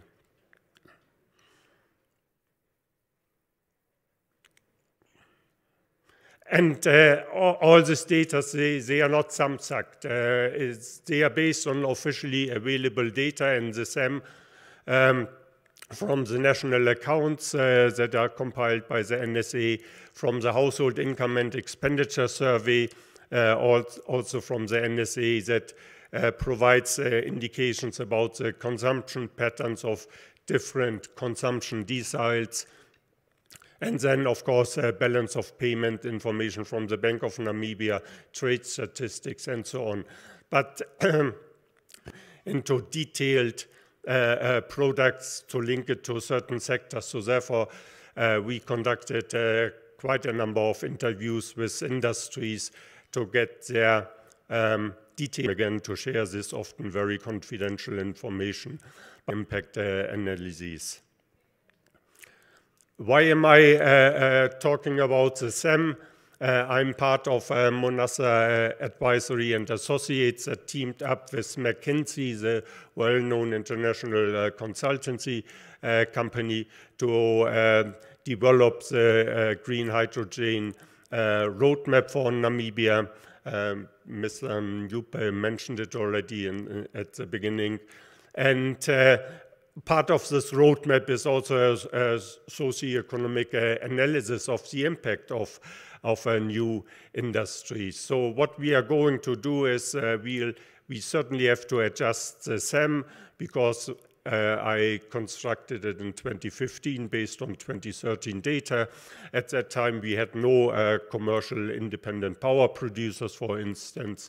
And of course, there was no talk about green hydrogen. So we'll insert 3 new sectors, 3 new products that are renewable energy based on wind and solar. Then desalinated water is a major input also for green hydrogen production. And then the green hydrogen sector, so the final matrix will have more than 100 columns and rows.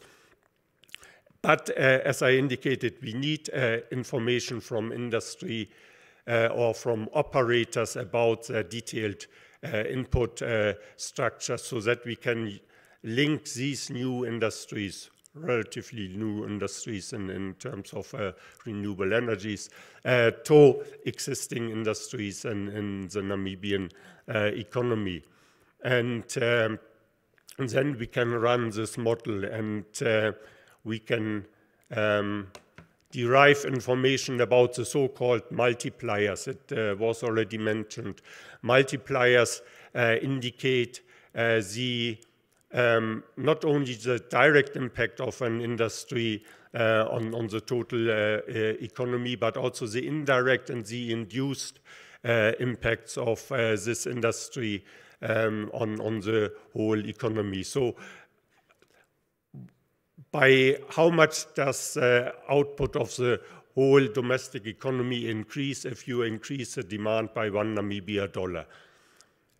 In case you are very import dependent and you export almost all your products, the multiplier will be below 1, because most of the impacts leak. They flow out of the country through imports. So the further we can expand the value chain through backward linkages, and it was mentioned already, increase the supply capacity of Namibian industries to produce the inputs needed for green hydrogen and other related products. But also, the further we can extend forward linkages, downstream developments, use the green hydrogen not only to decarbonize the Namibian economy, but attract new industries that can then use green hydrogen to produce greener products and enter new markets around the world. So it should also be not just decarbonization and then exporting highly sought after new fuels, but also to of the whole value chain we can capture. The higher the multipliers, the more employment can be created. The SAM also provides us with information what the overall economic impact is, by how much GDP might increase in Namibia, and also, since we are dealing with, at the end, almost 40 different industrial sectors, which sectors benefit in particular and have stronger economic growth, and how can we maybe strengthen other sectors to also derive more benefits. And as Jason already mentioned in the very beginning, what is important for us that we do not only talk about GDP growth and so on, that is meaningless for all those who do not benefit, but what impact does it have on the labor market and then on household income? Which categories of households will benefit more than others, and which households might be even left behind from these developments. And that is possible through the social accounting metrics and the final analysis of household income from various sources, remuneration of labor. We distinguish between skilled labor, unskilled labor, and then from business profits. And finally, the results, they help also policymakers to make decisions and design policy interventions to mitigate what I would say undesirable incomes. Let's say that low-income households in rural areas are left behind because these projects do not benefit them at all. The industry do not source any inputs that these rural households produce, and so on. So what mitigating impacts have government to design to do not leave these behind? But also, how can we strengthen the value chains? How can we, let's say, increase the multiplier in impacts? How can we foster new additional bacteria, that we have created a research institute to address a new industry and make most use of it. And we built a capacity also, because some of the leakages are not just that we procure goods and services from abroad, but we also import skilled labor. And that over time should certainly, or could certainly be minimized if we build our own skilled workforce, help money circulating for longer periods of time in the economy, and therefore increase the overall benefits. Thank you very much for your attention.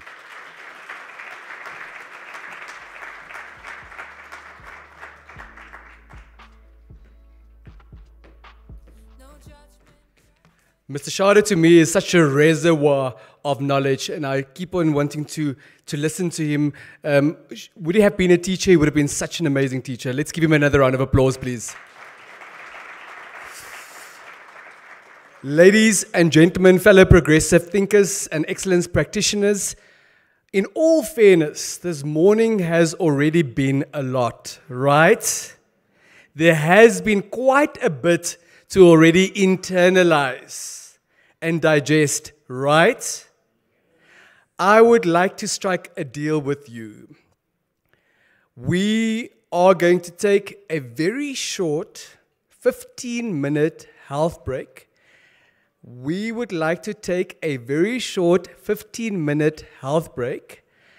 It is exactly, let's say it's 5 minutes past 11. It's not yet, so I'm giving you leeway of 2 more minutes.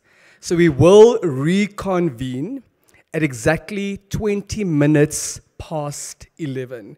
For those who've already taken the liberty to take a health break without the necessary authorization and mandate to do so, you will be allowed and will not take offense if you remain in the room. Thank you very much for your patience. Thank you for your indulgence. The session will already start at 20 minutes past 11. I will see to it that that happens. Enjoy your health break. Thank you very much.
business leaders have a unique responsibility to help the world transition to a lower carbon future.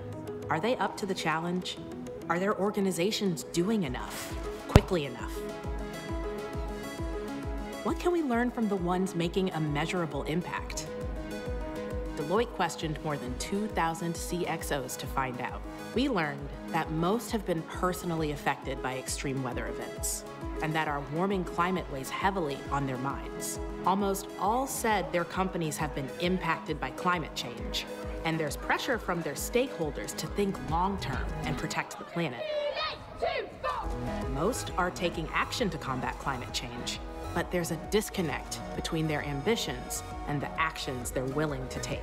The cost and magnitude of the challenge have deterred many leaders from embedding sustainability into their core strategies and cultures. And many can't see the financial benefits of transforming their businesses.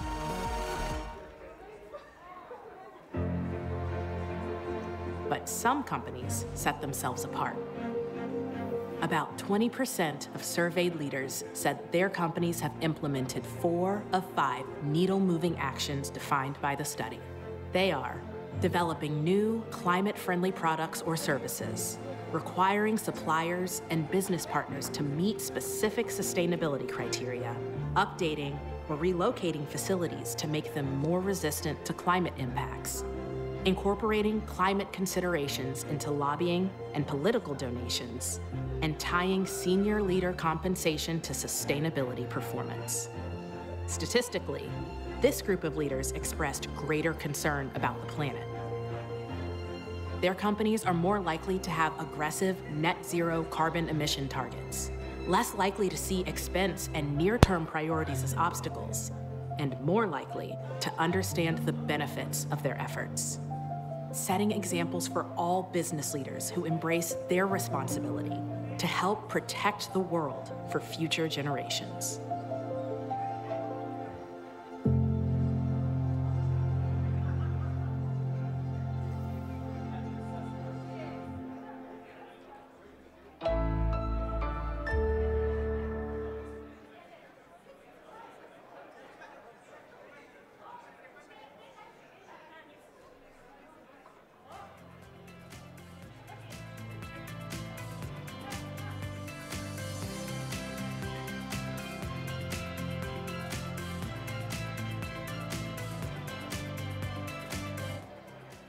(824,292 square kilometers of breathtaking landscapes, home to abundant wildlife.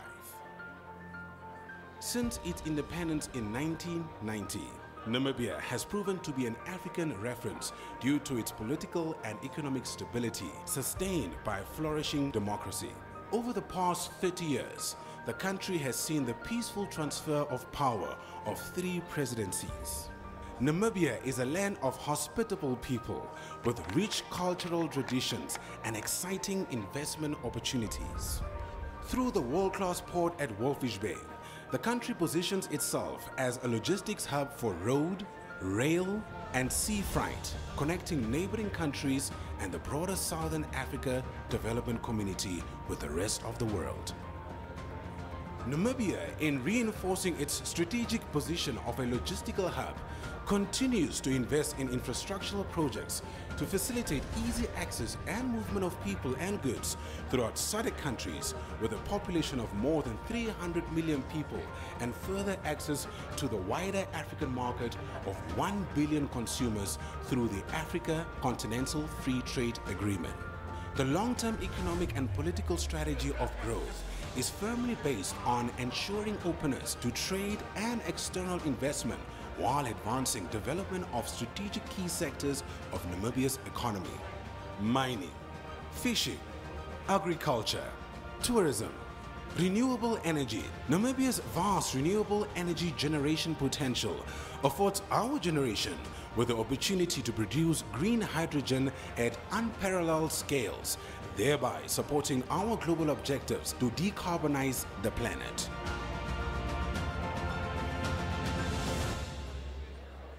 A prosperous and industrialized Namibia, developed by her human resources, enjoying peace, harmony, and political stability. Vision 2030. To achieve economic progression, social transformation, environmental sustainability, and good governance, the Namibian government is implementing the Harambee Prosperity Plan 2. HPP2 presents an opportunity to build on the legacy of the past 3 decades and guarantee a more secure future through resilient processes, systems, and institutions. The plan aims at implementing policy programs which enhance service delivery, private sector-led and inclusive economic growth. Namibia's diversification strategy is set to increase investment and development of the food industry, transport and logistics, metals, mining, renewable energy, chemicals and basic materials, digital and global business services, and machinery and electronics. With the vision of private sector-led growth, Namibia is open to trade and foreign direct investment and is continuously proving to be the preferred investment location in Africa. Among the reasons for this include protection of ownership rights and rule of law, sophisticated financial systems, trade agreements that facilitate regional, continental, and international market access, peace, and stability. A nation powered by nature and fueled by hope. A nation where our unity is our strength, where determination and passion endures. A nation powered by our unwavering belief in our values, our resources, and above all, our people. This is how we are shaping our future. Welcome to Namibia, the land of the brave.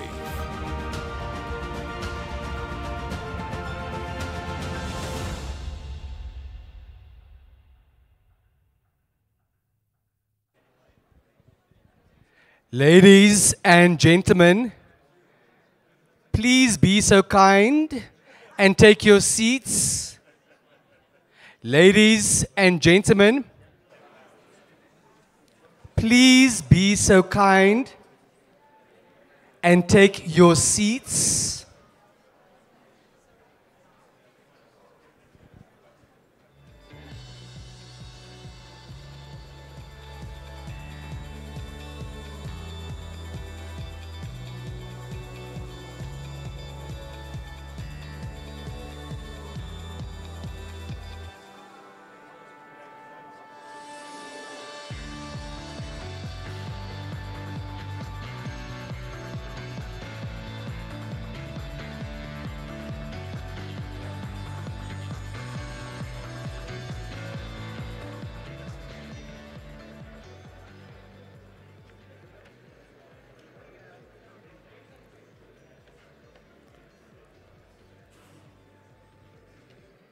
Fellow critical thinkers, fellow excellence practitioners, ladies and gentlemen, in all fairness, someone raised a very important point. It is, we're so few and far between the last 2 devastating years. This is the platform to connect. This is indeed the platform to network.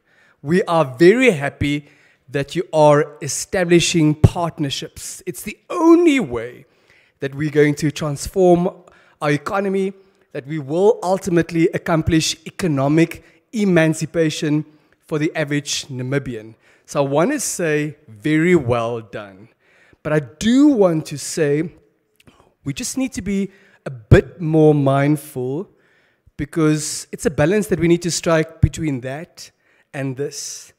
And the one is no more important than the other. And I do not want to be accused of not keeping promises that I publicly make on account of you not honoring your side of the proverbial coin. Is that perhaps a deal at this juncture? It doesn't sound like a deal. It certainly does not sound like a deal. James, does it sound like a deal? This deal is being clinched between myself and the Green Hydrogen Commissioner of Namibia. In other words, it certainly is legally binding, and the two of us will see to it, with the able assistance of Madam Margaret Gustavo, that we honor it, right? I'm very excited about the next session. We are getting into a conversation where we have a number of experts deliberating about an issue, sharing their various expertise, unpacking very critically the do's, the don'ts, the benefits, the potential drawbacks, and most importantly, the opportunities. This session, officially still being session 1, is called, and this is a reminder, Namibia, a key player in a new market. The panel discussion will revolve around that, but with a very specific emphasis on what exactly does all of this mean for our country and her people. The session will be moderated by Madam Florette Nakusera. Now, she's the current director of the Financial Stability and Macroprudential Oversight Department at our central bank, the Bank of Namibia, as well as the head of the Namibia Deposit Guarantee Authority, the NDGA. Ms. Nakusera was the previous director of the Research as well as Financial Stability Department and chief economist of the Bank of Namibia for 7 years. She has over 23 years of experience in macroeconomics, policy, research and statistics, central banking, finance and investments, strategic management, leadership, as well as corporate governance and environmental economics and policy. Madam Nakusera joined the bank initially as an economist before rising through the ranks to senior economist and then deputy director of research. Now, before she joined the bank, she was chief economist at the Ministry of Finance as well as environmental economist at the then Ministry of Environment and Tourism, present day Ministry of Environment, Forestry and Tourism. Madam Nakusera has written and co-authored numerous articles as well as papers in the field of macroeconomics. She also served as the chairperson and director of various public and private sector boards and committees, as well as, of course, the high-level panel on the Namibian economy commissioned by His Excellency, the Head of State, Dr. Hage Geingob. She's been a facilitator and moderator at a number of symposiums and workshops. She holds a master's and an honors degree in commerce from the University of Stellenbosch, as well as a bachelor's in commerce from the University of Namibia. She also completed the International Executive Development Programs at the Wits Business School, as well as the London Business School, and the Executive Development Program at the University of Stellenbosch Business School. The only thing I can say and add to this is wow, with an exclamation mark. Can you see that exclamation mark? You can't. Okay. Let's put our hands together and welcome Madam Nakusera, who will then introduce her panel. Florette.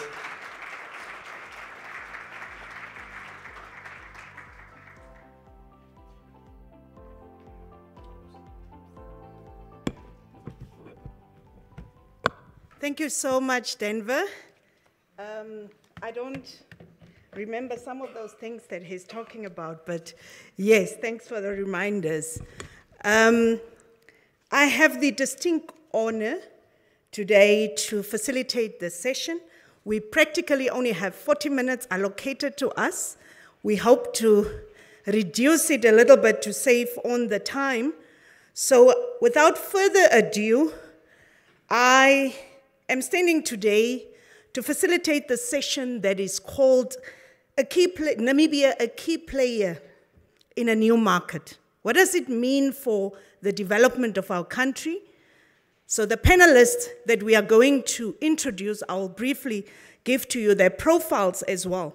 But today, as I'm standing here on stage, it takes me back about 20 years ago when I co-authored a paper on the Namibia, energy use in the Namibian economy with Dr. Jesper Stache. He was a Swedish national with whom I did that in my previous life, which Denver was referring to when I was working at the Ministry of Environment and Tourism. And surely today we are agreeing with the World Bank to say that Namibia has got the world-class solar and wind resources that gives it a long-term competitive advantage in producing green hydrogen and green ammonia. Namibia benefits from globally leading wind and solar resource. This is just a reminder to us as an audience, and this means that it can actually produce some of the cheapest electricity on the planet. And we all know that electricity is the #1 determinant of the cost of green hydrogen.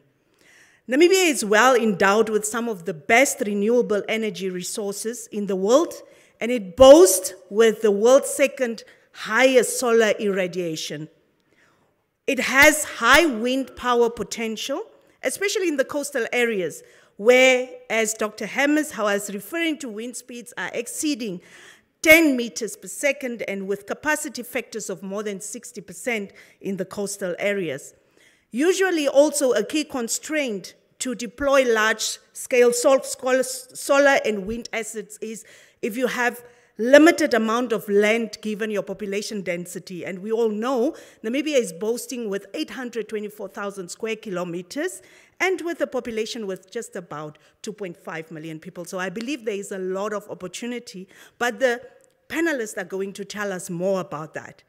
The first panelist that I'm going to call upon is Mr. I always call him Mr. Green Hydrogen. This is our most eloquent speaker, Mr. James Njupe. He is a multidisciplinary financial professional with a background in accounting, asset management, and wealth management. He's a graduate of UNAM and Rhodes University. James worked in the private sector, auditing a wide variety of companies and leading one of Namibia's prominent asset management firms for 5 years, during which he also served as the founding chair of the Namibia Savings and Investment Association. James holds a CA, a CFA, and CFP qualifications. Wow. His involvement in various industry and national bodies have offered him a unique perspective from which to contribute to various dialogues and initiatives that look to deploy assets more effectively across various opportunity sets locally and regionally. And then in September 2020, James was appointed as Namibia's president, Hage Geingoب's economic advisor, and soon thereafter, Namibia's Green Hydrogen Commissioner. Ladies and gentlemen, let's put our hands together for Mr. James Njupe.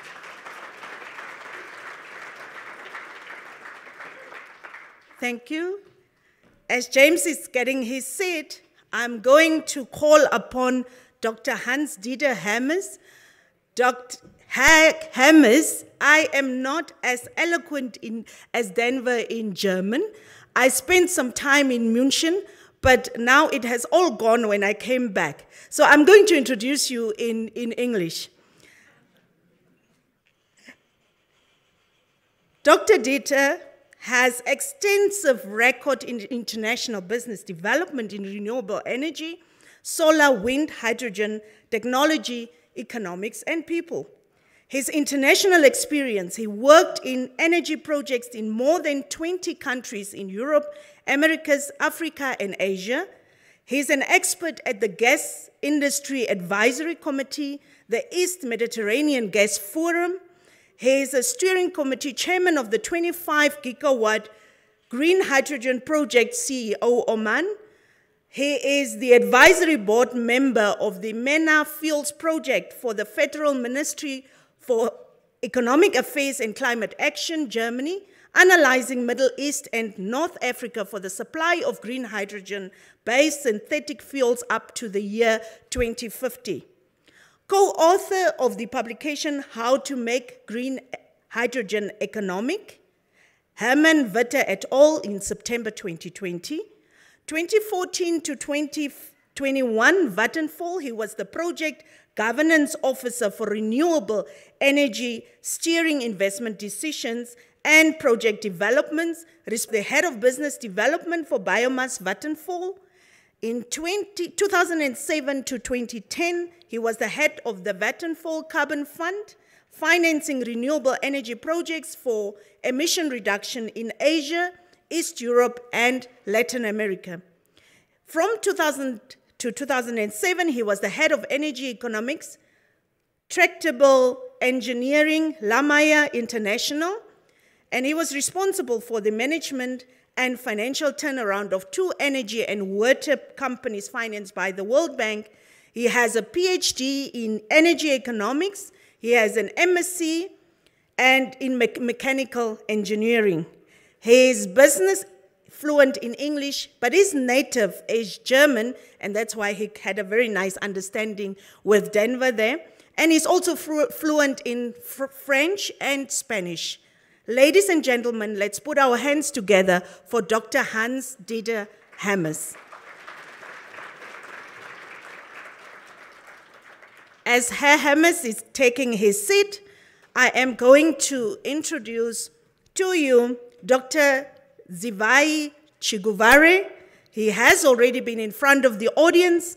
He is a senior lecturer in the Department of Physics, Chemistry, and Material Science, as well as the acting director of the Namibia Green Hydrogen Research Institute, a national institute that is hosted at the University of Namibia.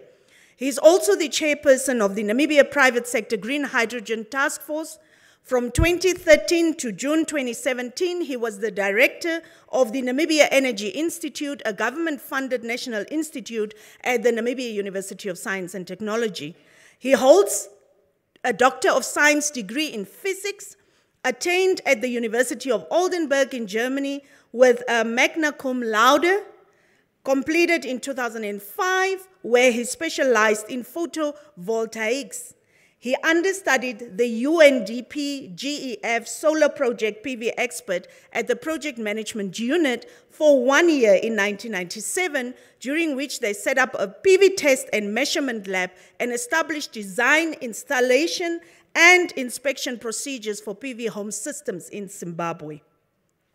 He was a meteorologist from 1997 to 1999 and participated in energy studies for climate change communications for the UNFCCC. In 1999, he became the Renewable Energy Program Coordinator at the Faculty of Engineering of the University of Zimbabwe for several years, where he was a lecturer for more than 8 years. As a coordinator of the program, he liaised with the government of Zimbabwe and stakeholders such as international non-governmental organizations, industry, and end users, and advised on renewable energy issues. In 2006, he became a projects manager within Zimbabwe National Biodiesel Project for more than 2 years. And at the end of 2008, he joined the University of Wits as a lecturer, where he participated in the setting up of solar cell and nanotechnology research laboratories, supervised postgraduate students, and taught a variety of undergraduate courses, including physics for building sciences. He is the author of 2 books, monograms, 6 chapters in published books, more than 24 papers in internationally refereed scientific journals with 1,083 cumulative citations, and 26 papers in refereed international conference proceedings. Wow, he's a researcher by blood, I can see. Ladies and gentlemen, let's welcome Dr. Chiguvare once again to the stage. The next speaker I'm going to introduce is Mr. Sylvester Bangu. He is the Chief National Development Advisor at the National Planning Commission, dealing with macroeconomic planning, responsible for national development plans. Very critical to the process we are doing now. In the NPC since 1995 to date, his qualifications are Masters in Financial Economics, University of London, and a Bachelor of Economics, University of Namibia. Ladies and gentlemen, let's put together our hands for Mr. Sylvester Bangu. The final panel member that I'm going to introduce to you is Mr. Jason Kasutu, who has also welcomed us as one of the hosts of this conference. He is the founder and managing director of Monasa Advisory and Associates. Monasa is a leading Namibian consultancy and advisory firm. They specialize in research, corporate finance advisory, and environmental, social, and governance, ESG. He is a development finance expert who has led the Monasa team as the principal consultant in, amongst others, successfully undertaking bankable feasibility studies that have raised over $65 million in the Namibian market to date. Mr. Jason Kasutu's strength lies in his multidisciplinary research and advisory ability with a focus on financial inclusion, investments and market analysis, economic development, and public policy formulation. In 2019, Jason was appointed by the President of the Republic of Namibia, Dr. Hage Geingob, as a member of the high-level panel on the Namibian economy. Jason is currently the chairperson of the Economic Association of Namibia. Jason's qualifications are, amongst others, an MPhil Development Finance from the University of Stellenbosch, a financial sector development and inclusive growth in Namibia was his thesis, University of Stellenbosch Postgraduate Diploma in Development Finance, as well as a master's degree in public administration.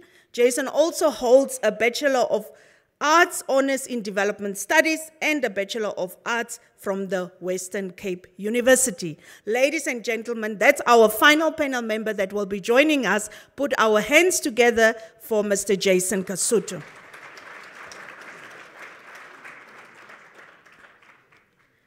So while Jason is joining us, I would like to briefly ask our panelists sitting here, starting with James, what is your take around green hydrogen? And I would want you to please, just within 2 minutes, 1 or 2 minutes, just briefly, I believe we have had several presentations, but just in a nutshell to refresh us after coming back from the break. So I'll start with the Green Hydrogen Commissioner. James. Thank you. Thank you so much, Florette. And of course, there's the very scientific aspect about green hydrogen, which I think Dr. Zivai is more than well qualified to speak to. There are also the socioeconomic aspects, which is something we would care deeply about as a government. But at the core, we did see green hydrogen as a potential spark for an economic industrialization opportunity in Namibia. I think I was speaking at the break with the British High Commissioner, and he was talking about deploying solar and wind and whether that is still a priority. So green hydrogen essentially allows us to deploy large-scale solar and wind and allows us to tap into expertise and capital that we would otherwise not be able to do if we were just doing wind and solar. And then on top of that, it has all these other opportunities for the transport sector, for the agricultural sector. So for us, it's a catalyst. But it's a multifaceted conversation for our customers. It's a fuel that will help them decarbonize their own industry. So depends on who you ask. Great. Thank you so much, James. Dr. Dieter? Yeah, if you ask me for a very short answer, I would say keep on going. But yeah, in real, we all know that worldwide, in the market, the demand is 10 times higher than what all the projects that we know worldwide can produce right now. So it's an excellent window of opportunity for Namibia to develop your own place. And that's, I mean, not to find your own place, but to develop it as you are doing, James and NRPDB and all the institutions involved. Because you don't need to be scared that the product being produced would not find an end consumer. That's not the concern. And that also means that you can really choose in the value chain what is the best parts that you want to be involved in as a local economy in that.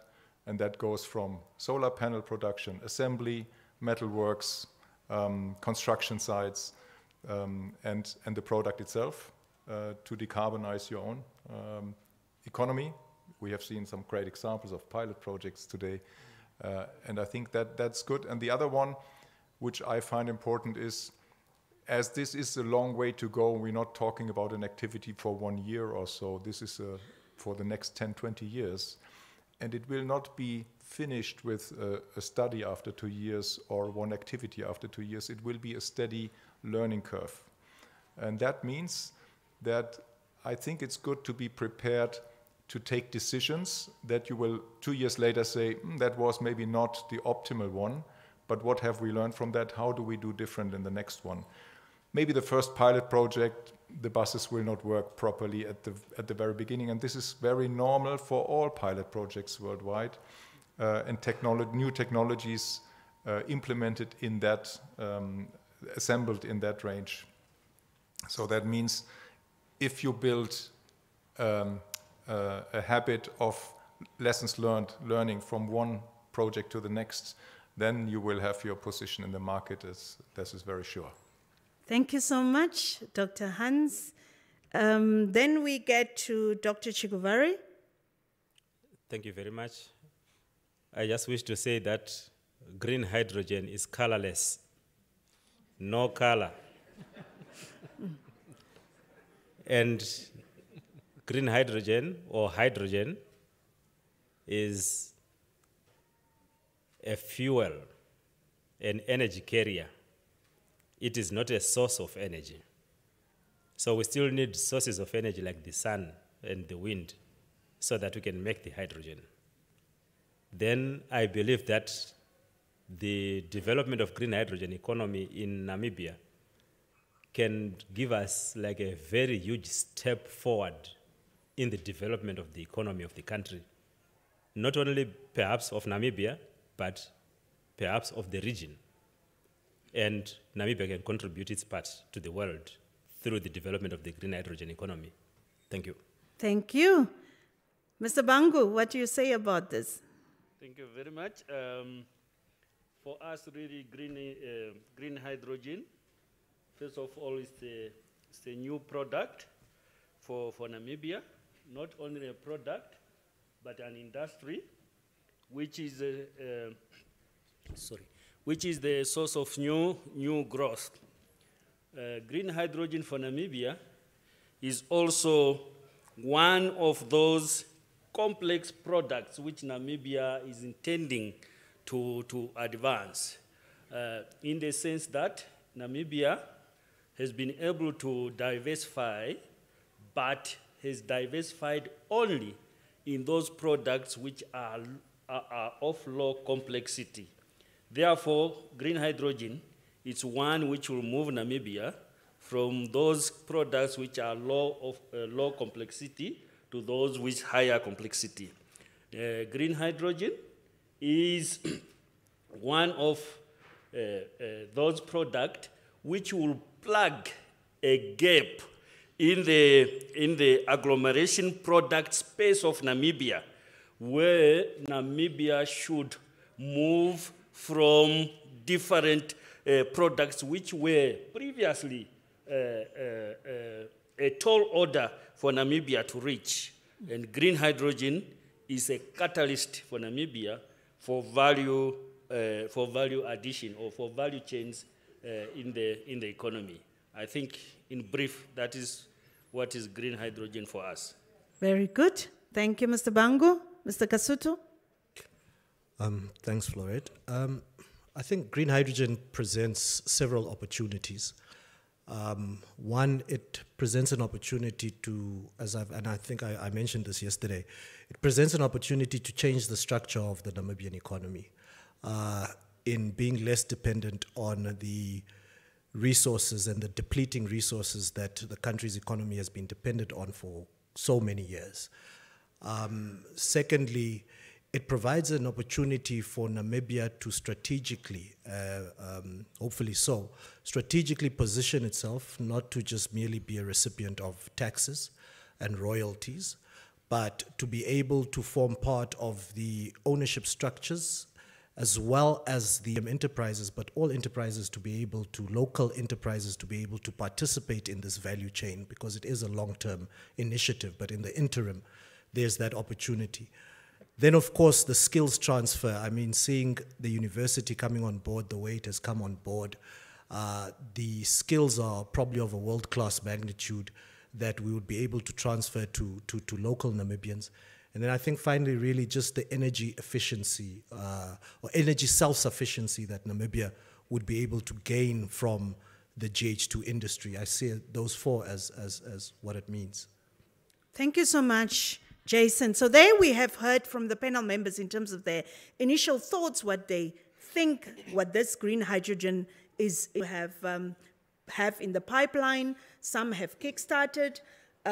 Now the mind on everyone's mind is, how is government further on, apart from the pilot projects, how are we positioning ourselves as a country, and how will Namibia as a small country fit then into the global supply chain? Yeah.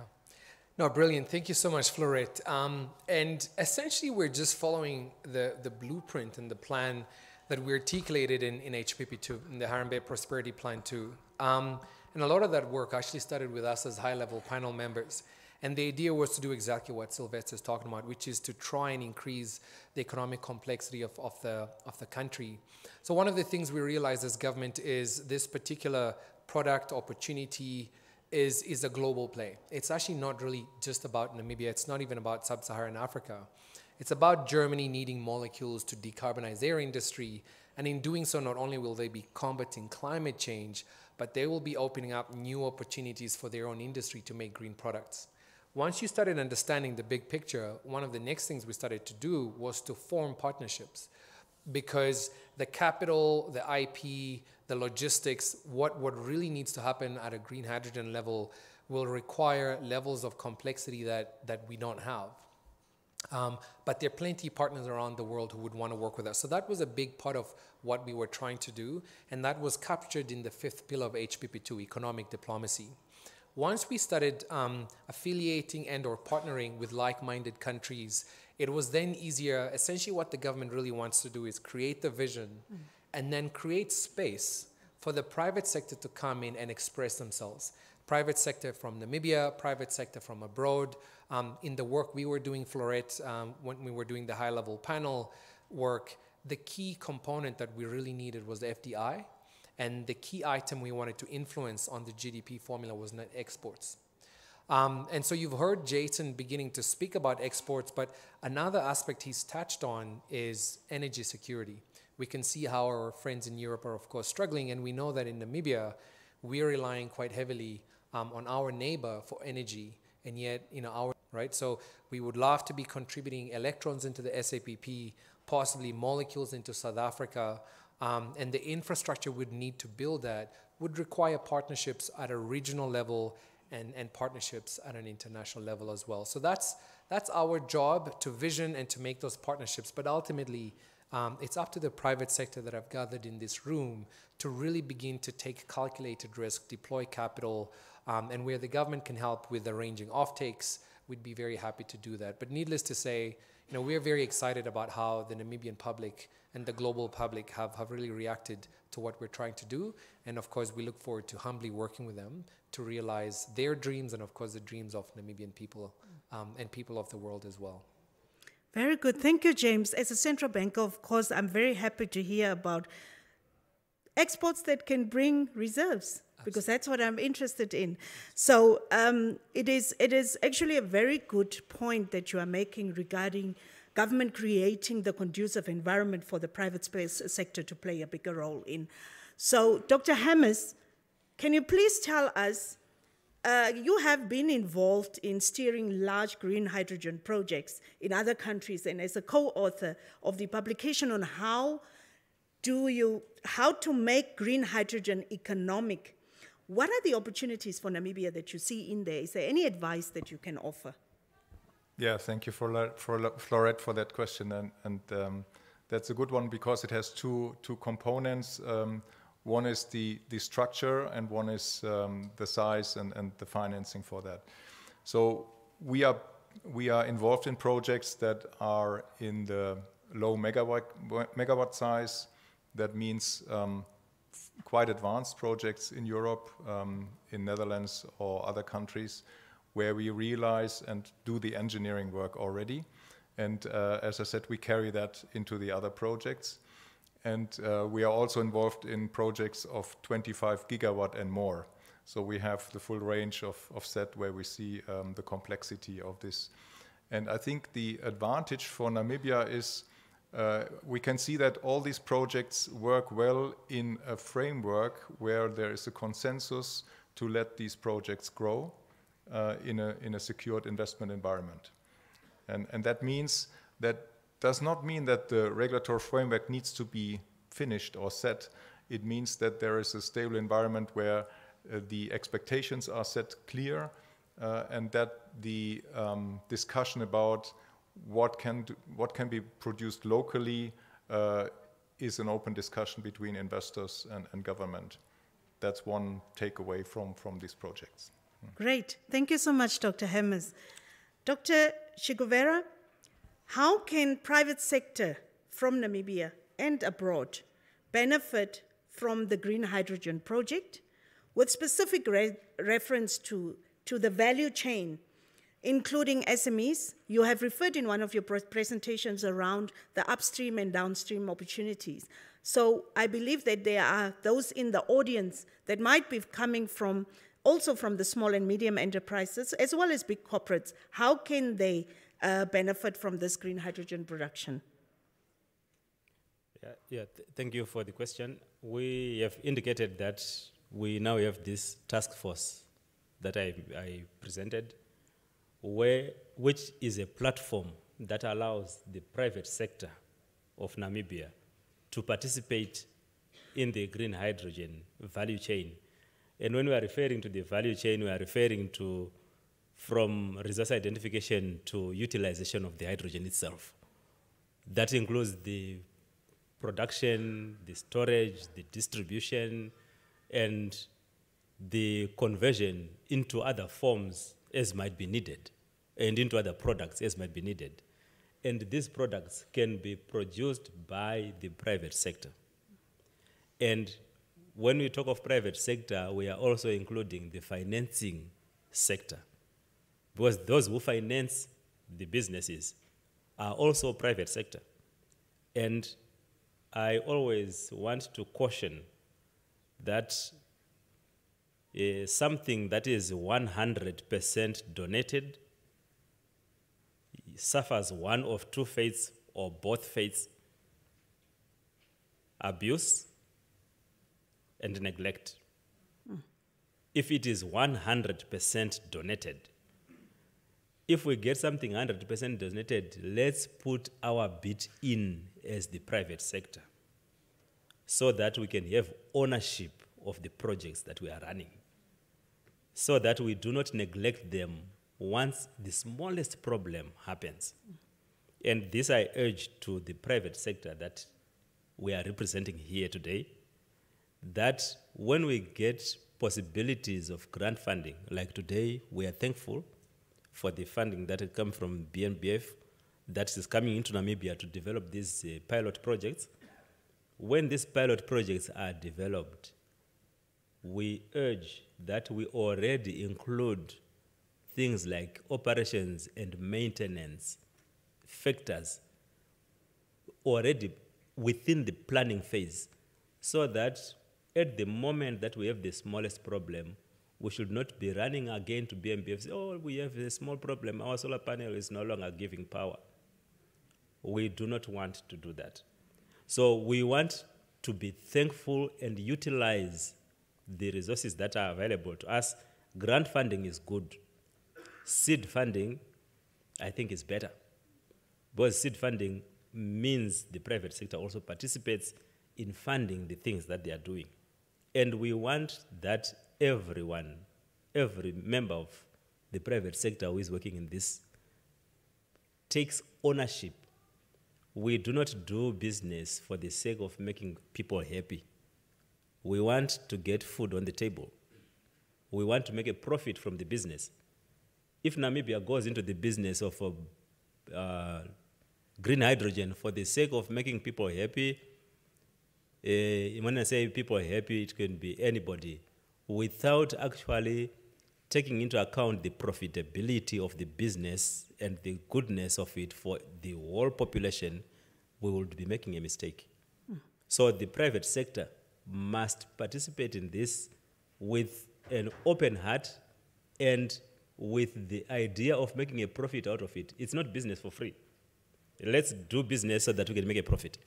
Thank you so much. Private sector, I hope that you have heard that request from Dr. So that you can leverage on this green hydrogen production, because it's not only the main energy production, but there are also other benefits that you can leverage from there. Mr. Bangu, can you please tell us how will this green hydrogen benefit economic growth and development, being in the National Planning Commission, and maybe just touch briefly on the SED stream work that you are doing? Thank you very much once more again. I think it would be better for me just to recap or to tell the audience here that Namibia's developmental space or ambition centers around the reduction of poverty, reduction of inequalities, and spurring the economic growth.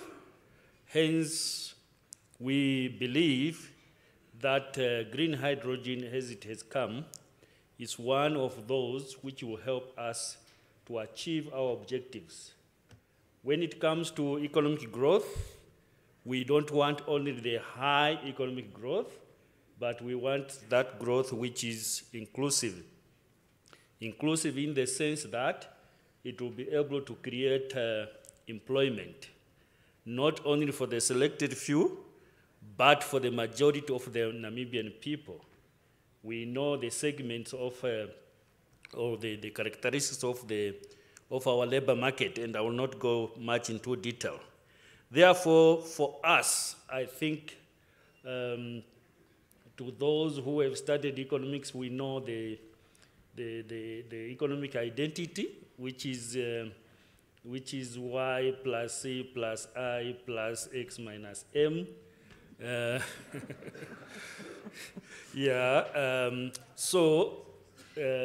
is consumption, there is investment, and there is net export.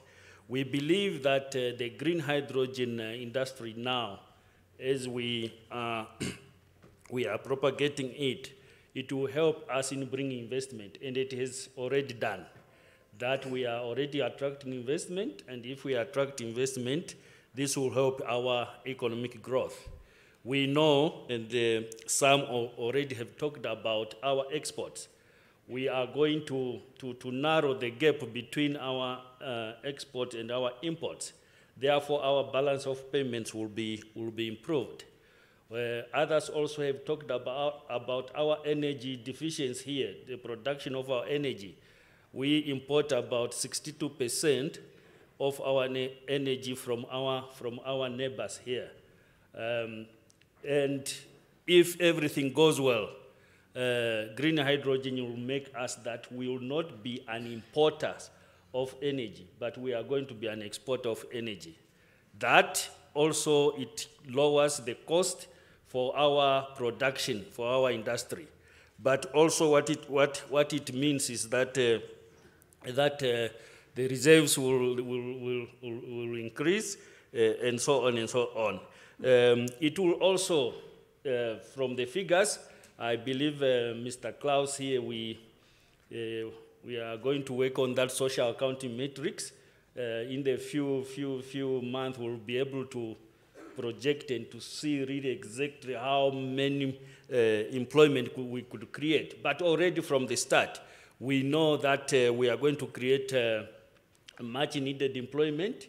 Our young engineers will be able to get job, and working with institution of higher learning, we are already in the process of developing that human resource. It also, without exaggeration, really, just to touch a bit on SED, this is social economic development working stream. There are many working streams for this green hydrogen. There's one of them is social economic development, where we are looking at social aspects or social economic aspects of the green hydrogen. I mentioned about the employment, but also we are working with the town of Ludres so that we should develop that socio-economic strategy for Ludres. You know, if 15,000 people have to go in Ludres, they will need housing, and they will need education. Children who will go there, they will need education. Those people who will be there also, they will need health facilities and so on. Those are the positive things which could come, but we as a country also we have to be prepared that those are developed. But also, when many people are coming, I think somebody talked about the risk. There are other few risks which can happen. When majority come there, you know the life which could be there, we should be prepared. HIV, AIDS, and those other not needed aspects so that we mitigate them, so that we maximize the benefit of this green hydrogen. In a nutshell, really, that's what we are doing. Thank you. Thank you so much, Mr. Bangu. Jason, I would want you to, many a times, and one could see that there are some negativity whenever you have discussions around green hydrogen in the public space. I want you to assure the audience here and also the virtual audience about what it is in terms of whether this is just a pipe dream, what it means for Namibia in the medium to long term. Of course, we know short term, there's still a long way, as Dr. Hammers have said. But in the medium to long term, what are these opportunities that you see, and that this is not just a pipe dream? Okay, quite a long-ended question. As the host, should always speak less, so I'll try and just be, capture the response as short as possible. I think Namibia and Namibians are not strangers to pipe dreams. Without sounding controversial and pinpointing some, we've heard of gas projects, we've heard of hydro projects linked to water and energy, and people are still talking about them 20 years later. They never materialized.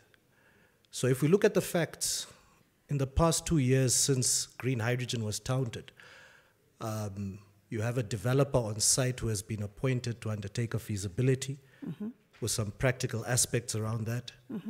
You have a head of state who has committed internationally to supporting a GH2 industry. You've got local companies like ONL, for example, who are committed to GH2 projects. We heard today that they are being commissioned, some of which are being commissioned in 2023.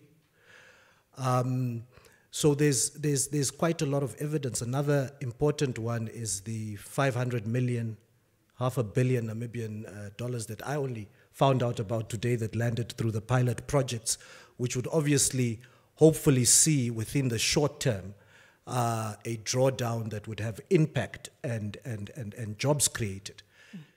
And then you see the convergence of local, regional, international players around the room today.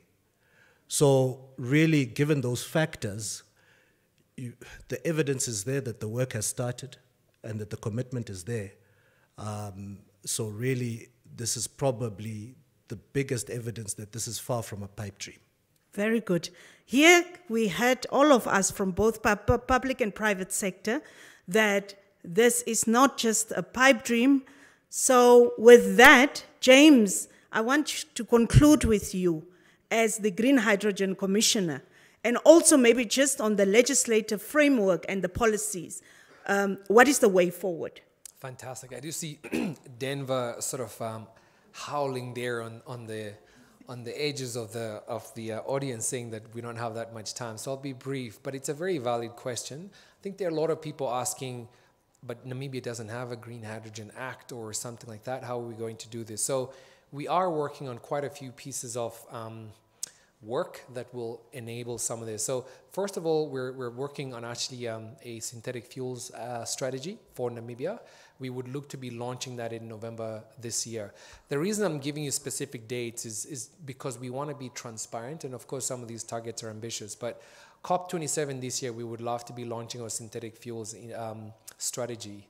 Q1, Q2, 2023, next year, we would actually like to have completed our first draft of a Synthetic Fuels Act. So that would be looking to regulate the industry. It would have tax rates, etc. We've actually begun to work on that right now.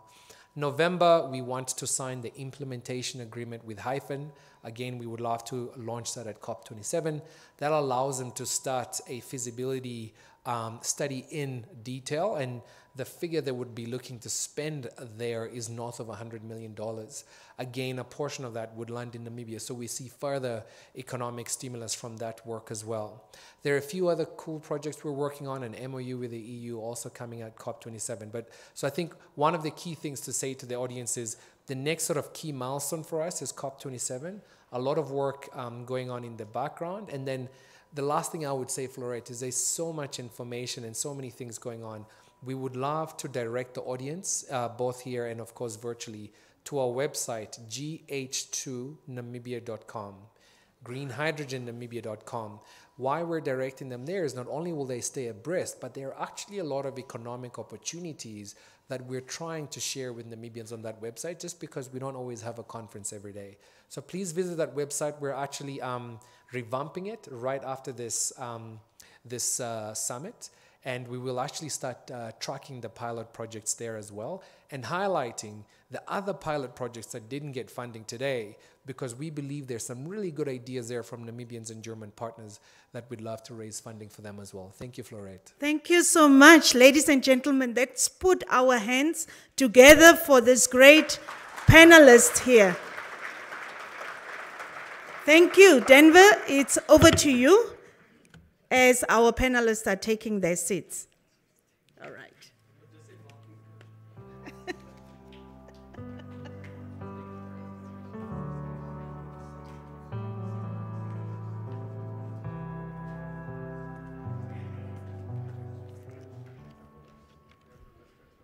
I do believe they do deserve a bigger round of applause.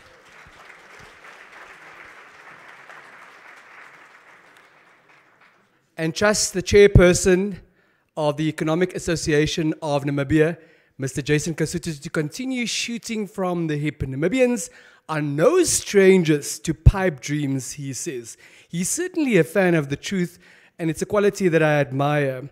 As far as I'm concerned, the last couple of hours are sufficient empirical evidence thus far that the scene has been set for a different regime, for a different Namibia, for more benefits for the country and her people. That also concludes session 1 of the day. We're about to move into session 2. So you may have heard about the potential economic benefits, the possible job opportunities, how it will transform the economic landscape. All hands are indeed on deck, and so they should be, to see to it that this does not become yet another pipe dream that we don't see come to pass. But some of you, especially despite Madam Nangula's chemistry lesson earlier this morning, may still be wondering, what on earth is this green hydrogen thing? Yes, I hear you. Yes, I perhaps believe you. But still, please break down the fundamentals. And that's exactly what we will be doing in session 2 before we break for lunch. But I've got very serious instructions, and I'm definitely committed to execute on those instructions. As far as the program for session 2 is concerned, I would like us to have quick regard to it. We're going to start with a hydrogen quiz by Dr. Natangwe Shafuda from the Namibia Green Hydrogen Research Institute. Doc, you do not have 10 minutes for the quiz. You only have 5 minutes for that quiz. Can you see my serious face? After the hydrogen quiz, we'll get into the basics of hydrogen with Ms. Margaret Mutchler, Namibia Green Hydrogen Association.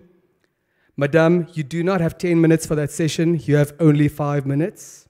Yes. Doctor, we love listening to you. You've engaged us a couple of times, and you've been very hard at work. So therefore, we're not going to give you 10 minutes. We're only going to give you 5 minutes. Is that okay, Dr. Shigavare? Doctors in agreement. Mr. Govinder will talk to us about experiences on hydrogen production, marketing, and utilization. Sir, you do not have 15 minutes. You only have 7.5 minutes. 7.5 minutes. Professor Peters, equally one of the most dependable, hardworking Namibians, one of my most favorite Namibians. Unfortunately, Prop, you do not have half an hour with your panel, and I know you're serious about time as well. You have a maximum of 25 minutes. So I just want to briefly reiterate that. For the hydrogen quiz, we have 5 minutes. For the basics of hydrogen, we have 5 minutes. For maximizing green hydrogen benefits for the local market, Doc, you also have 5 minutes. Mr. Govinder, you have 7.5 minutes for experiences on hydrogen production. And Prof. Peters and a panel have a maximum of 25 minutes. And if you're standing here and you're facing your panel, facing that side of the audience, you're pretending not to see me, I will move to that side to make sure that you do see me. Thank you very much, and thank you very much for your patience. Thank you for showing up for yourselves in the first instance, but also for our beautiful country. You deserve a round of applause.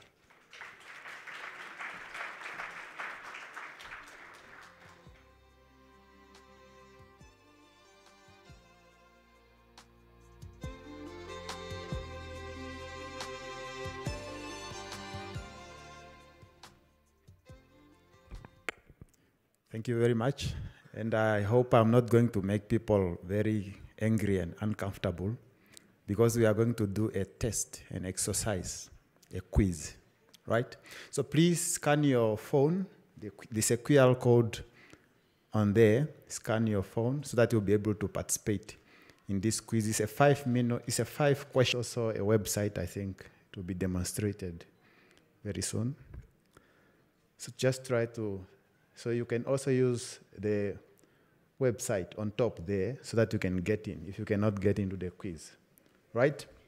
So the first question is hydrogen a source of energy? So it's a yes or a no question, right?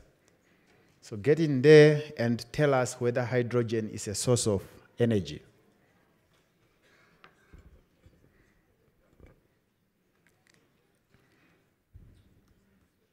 So we have about 80 people who have answered. So we are going now to the response. Is hydrogen a source of energy? Yes or no? Yeah. So no is the correct answer. Hydrogen is a carrier to store and transport the energy. The source of energy is sunlight or wind, right? Okay, the no is correct. Next question. How much water is needed to produce 1 kg of hydrogen? How much water is needed to produce 1 kg of hydrogen?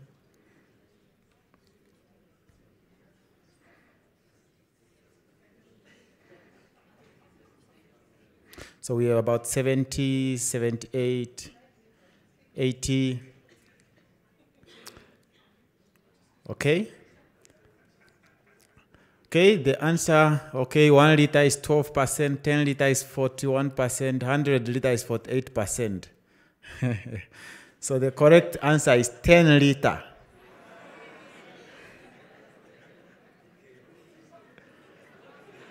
Okay? Next question. How much hydrogen is needed to drive a car for 100 kilometers, right? Driving the car for 100 kilometers, how much hydrogen do you need? Okay? 1 kg, 3 kg, 10 kg? Just 100 kilometers, Windhoek to almost Okahanja, how much hydrogen do you need? Right? So the correct answer is 1 kg. Very little. Can take you very far. Okay? Next. Does hydrogen has a color? Oh, but we hear green, blue, pink, hydrogen. Does it have a color? Okay, no, 100%. Okay, last one. Does hydrogen have a smell? We hear some people say it's toxic, it's smelling. Okay? Does it have a smell? Yes or no? No. Thank you very much for your quiz. Participation, right.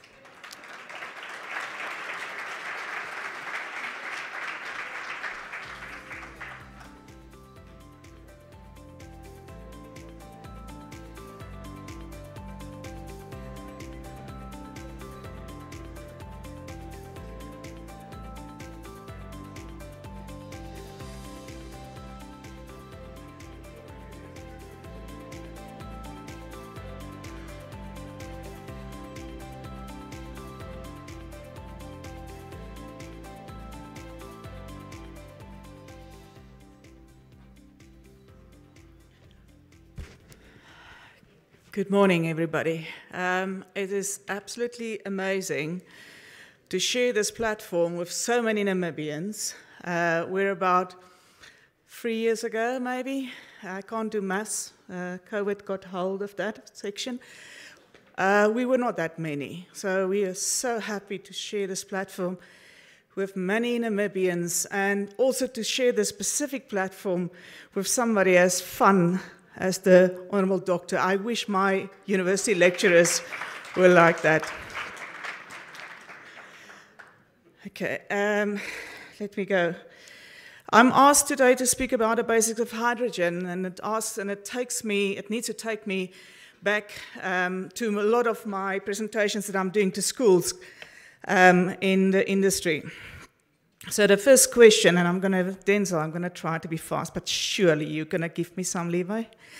What is hydrogen? I think, I believe, well, this is not, where must I point? Was I point? Yes. So I believe that Mrs. Nangula explained it this morning. I'm not going to go too long on it. What is interesting is hydrogen is extremely non-dense. I don't know what is the English word for the opposite of dense. So it's non-dense, which means that if you take 1 kilogram of hydrogen, it will fill at atmospheric pressure. It would require a 2.23 by 2.23 by 2.23 holder to hold 1 kilogram of hydrogen. Now, to give you an idea, that door over there is about 2.23, and 2 doors is roughly about 2.23. So that just gives you an indication. So that must be, if you utilize hydrogen at atmospheric pressure, that car going to Okahanya will need to have a big pickup on its back. It has a melting point. In other words, when it goes from solid to liquid at minus 260 degrees. So when people start talking about liquid hydrogen, you can imagine what they need to do to hydrogen to get it into liquid form. And it starts boiling 10 degrees later at 253 degrees. Then it becomes a gas again.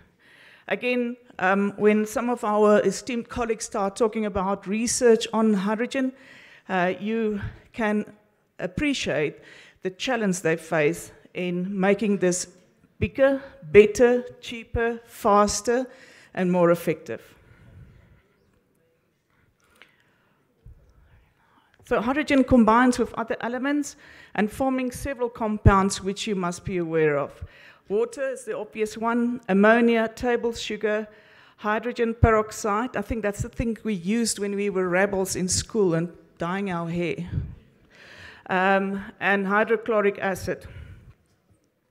So how do we make green hydrogen in a desert specifically? And there are other cases, it doesn't need to be just solar and wind.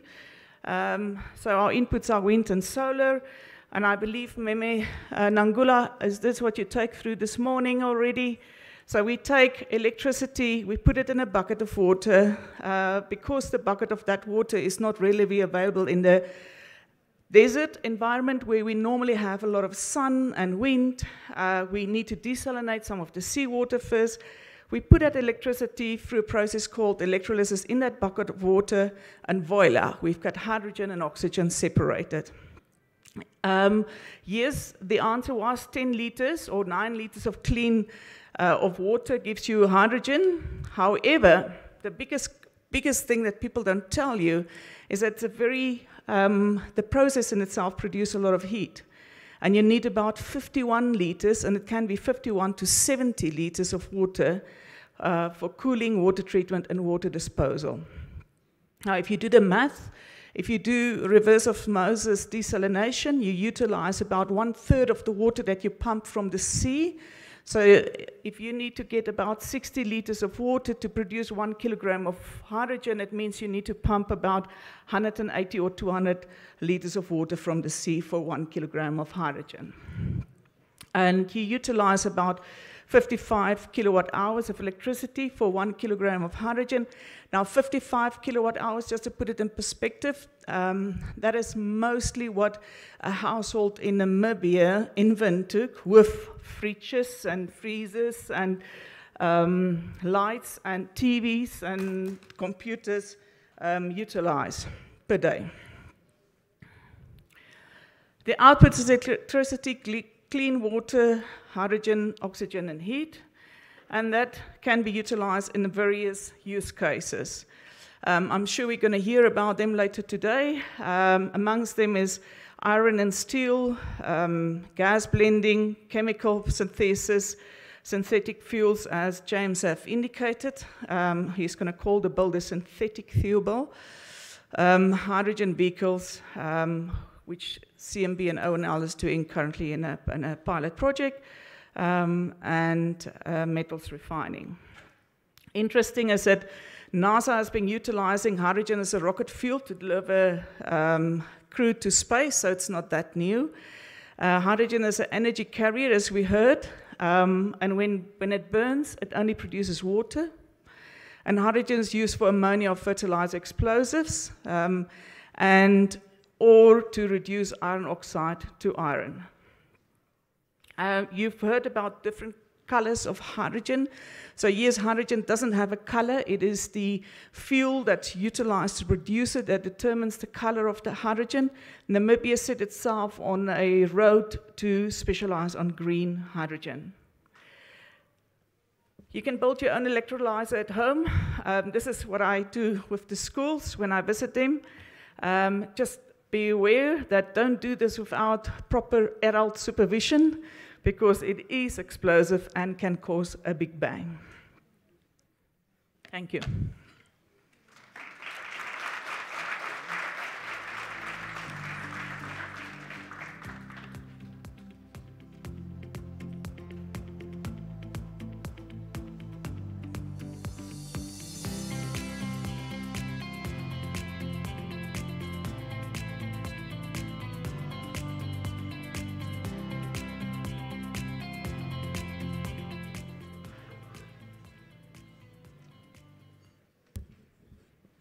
Do we know that this body, our bodies, are 70% hydrogen? Do you know that your body is 70% hydrogen? You don't know that? But you are all hydrogen. Oh my God.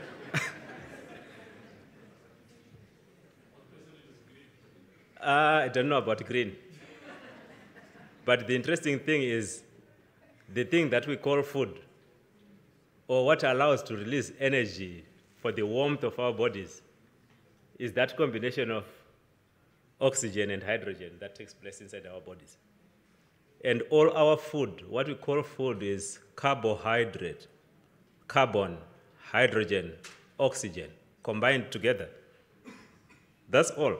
That's all we eat. We are part of the ecosystem. I just wanted to, I'm not going to introduce again because I've been here a number of times now.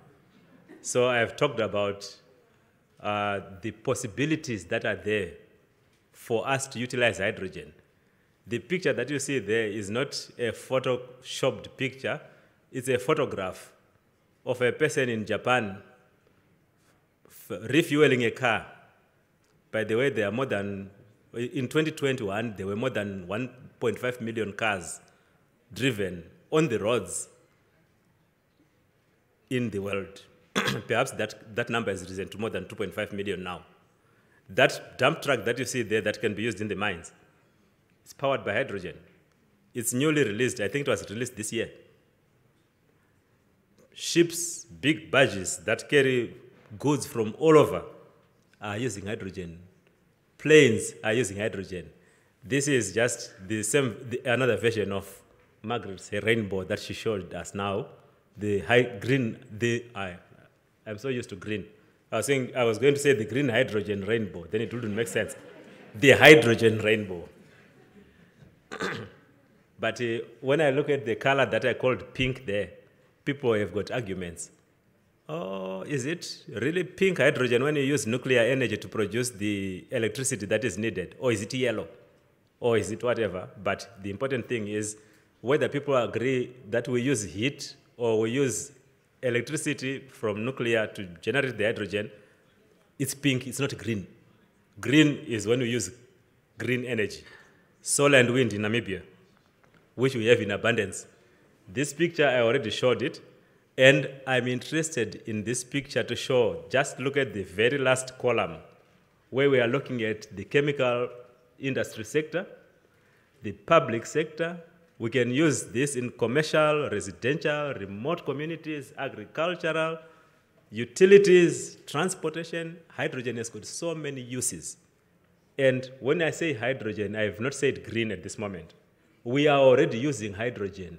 Somebody asked me, what about fossil fuels? What will happen to fossil fuels now that we're going to work with hydrogen? And I asked them, do you know that we once lived in the old Stone Age? And the old Stone Age did not end because there was no stone anymore. I think you have your answer. Look at the spiraling or the way in which the demand for hydrogen is envisaged. I did not draw these graphs. This is World Energy Council. I just copied these graphs to put them there to show the envisaged, by various models, the envisaged growth of the demand of hydrogen in the world. And demand for hydrogen is demand for hydrogen, not just green. If it's demand for hydrogen and it's coming from fossil fuels, it comes with a penalty because you are contaminating our environment with a lot of carbon dioxide. If it's green, then maybe it's just you burn your carbon and you only put, you burn your hydrogen and you only put water into the environment. And the increase in the production will be commensurate with a decrease in the cost of the hydrogen. I think my time is almost up. This I have shown you already. I'm not going to show you again, but it's a platform available for you. This is also another platform available for you, Namibia Green Hydrogen Research Institute, and with the aim of helping in the formulation of enabling policies and use of environmental sustainability options for widespread hydrogen usage in the country and in the world, for that matter. And I believe Namibia has a part to play, and we are the ingredients, you and me, that make that part be played well. Let's do our part. I think I would like to say thank you very much for your attention.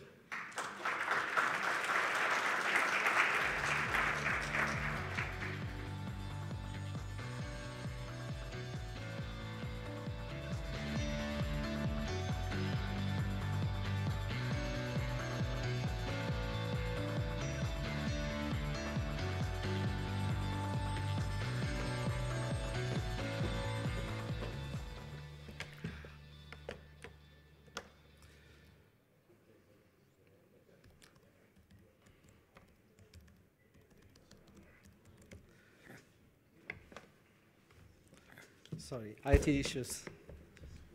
As always.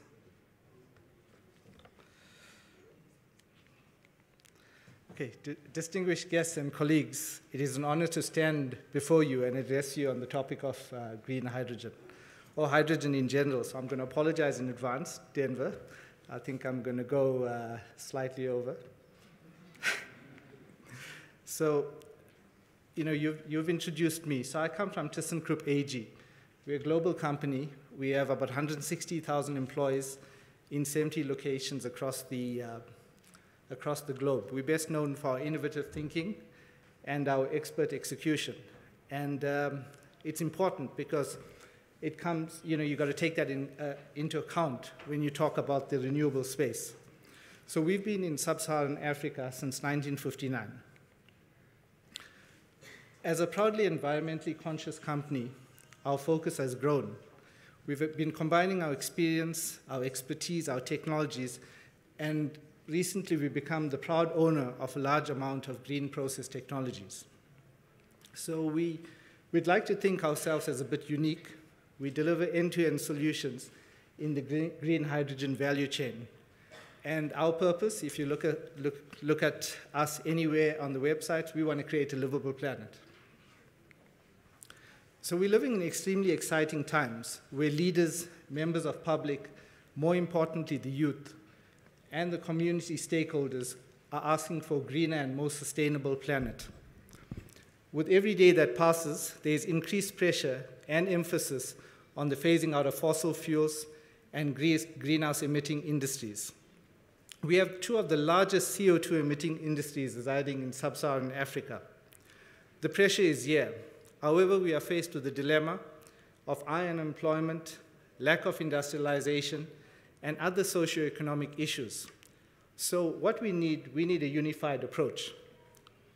So although hydrogen is well known, it's actually unfortunate that we don't have appreciable movement, and there's always been a lack of decisive action to take it forward. But what we as a company, what we've seen, that this is rapidly changing. Governments worldwide are prioritizing net zero emissions.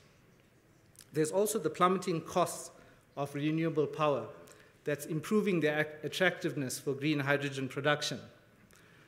Ongoing innovation sees that the cost of electrolyzers are coming down.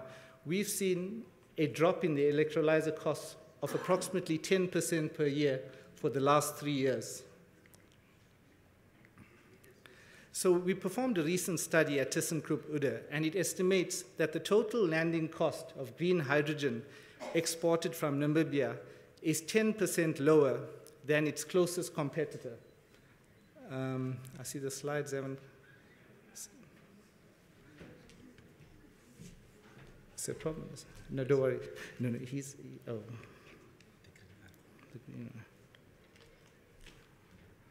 Okay. There seems to be an issue. It's loaded in the back.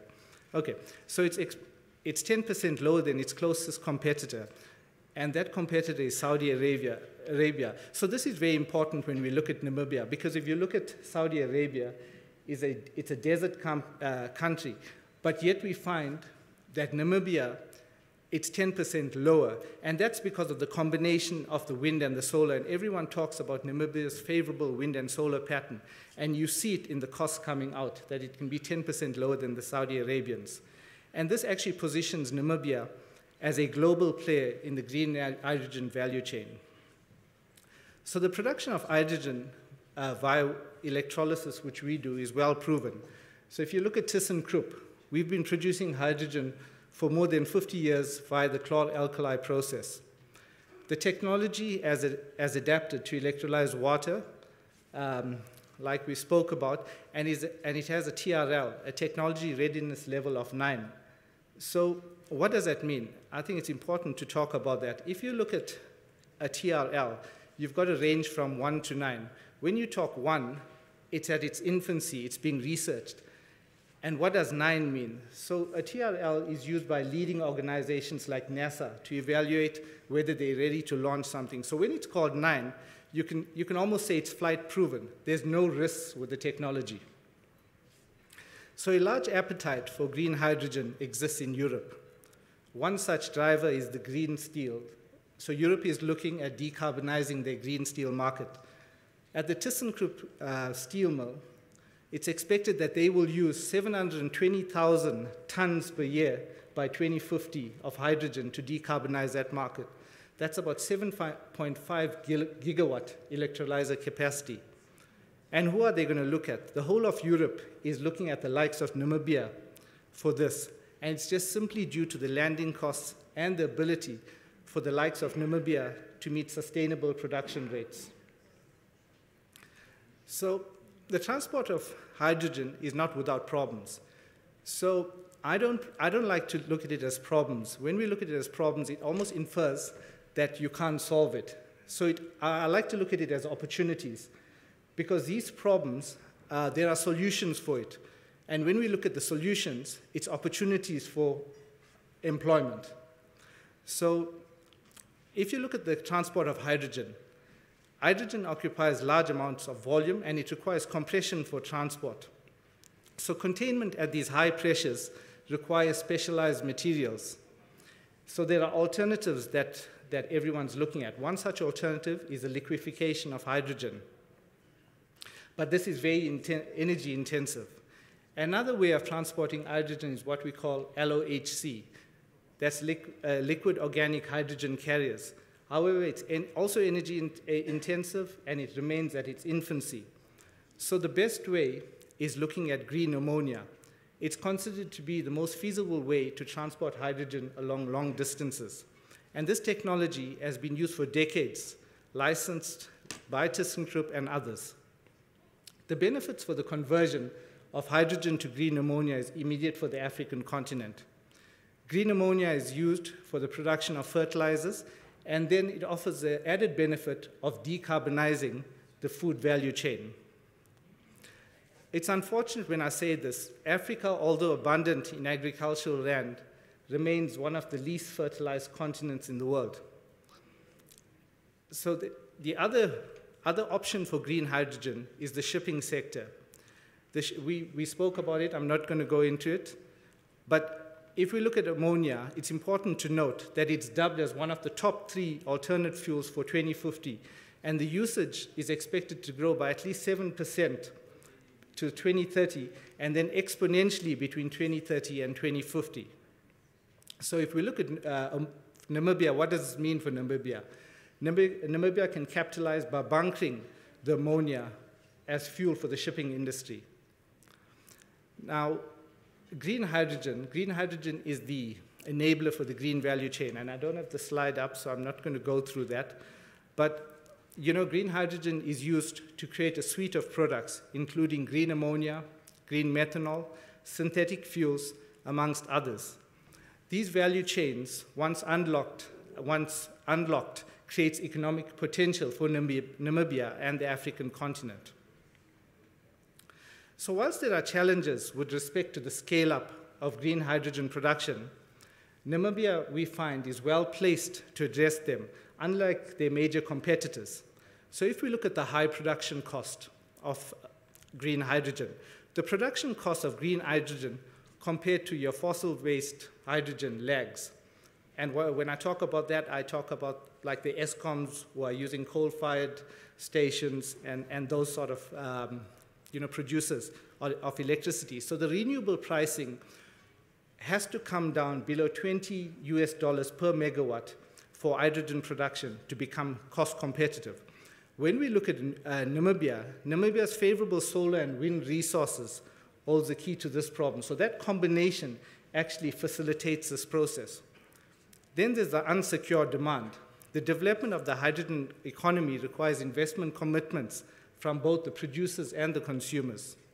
In the absence of offtake agreements, this still remains risky. But we know that Namibia is working on the legislative framework and policies, and this will facilitate this.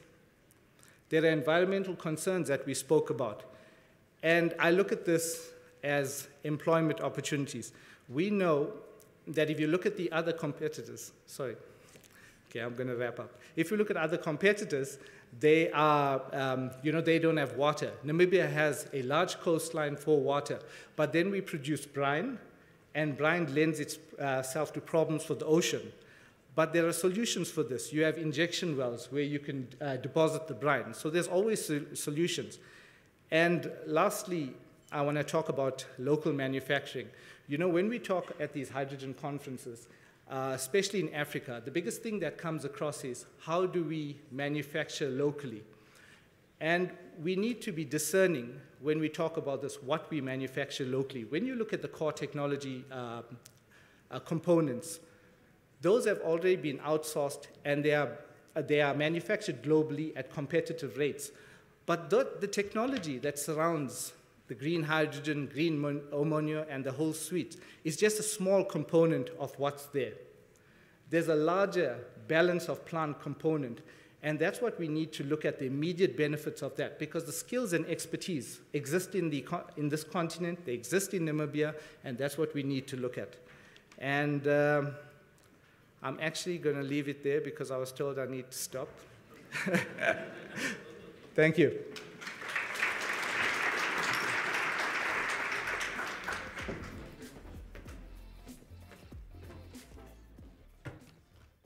My sincere apologies for being such a thorn in the flesh, but thank you very much for complying with this critically important requirement. It is important, so it needs to be borne in mind, and I will not be able to entertain any requests any longer for any form of extension. Otherwise, we will be here busy with day one until the day after tomorrow. I hope we can understand that. The moderator for the next short, concise, and to the point panel discussion, none other than Professor Anisha Peters, who's the Pro Vice Chancellor for Research, Innovation, and Development at the University of Namibia, the former chairperson of the Namibia Presidential Task Force on the Fourth Industrial Revolution, and co-establisher of the Namibia Green Hydrogen Research Institute, hosted also at the University of Namibia. Professor Peters is also the Vice Chair of the Namibia Qualifications Authority and served previously on the National Council for Higher Education. She's also the founder of the Africa Human-Computer Interaction, Yes, She Rolls That Way conference series, and serves currently in the Association of Computing Machinery, Computer-Human Interaction, that is also a thing apparently, steering committee, and she's also an editor with African Scientific, which is a Next Einstein Forum journal. Professor Peters consults for the World Health Organization, as well as the World Bank, on digital health and digital government platforms.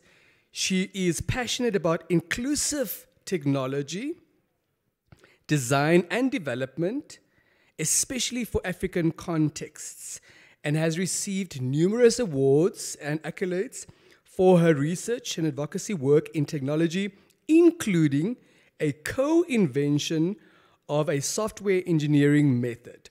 One particular focus area currently is research and development, skills development, and digital technologies for green hydrogen across production and its entire value chain. Let's put our hands together for Professor Anisha Peters.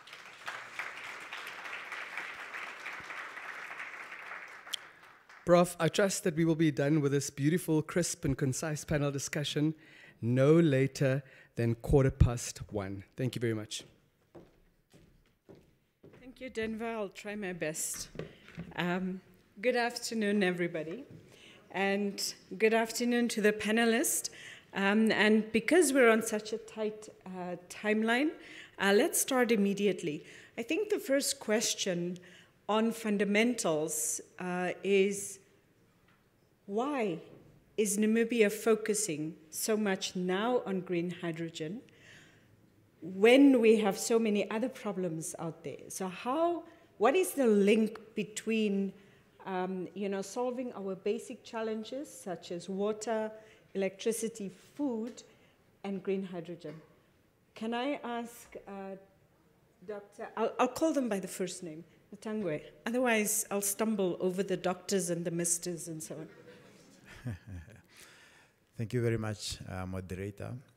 I think one of the spin-off products that we can get from the green hydrogen value chain is really things like water, For you to make hydrogen, you must be able to desalinate some water, right?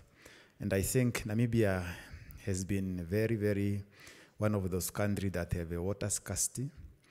And I think some of that water can be used by the locals where the hydrogen plants will be elected. I think it's one of the spin-off products that can come from the hydrogen value chain. So really start to touch on the localization of this value chain.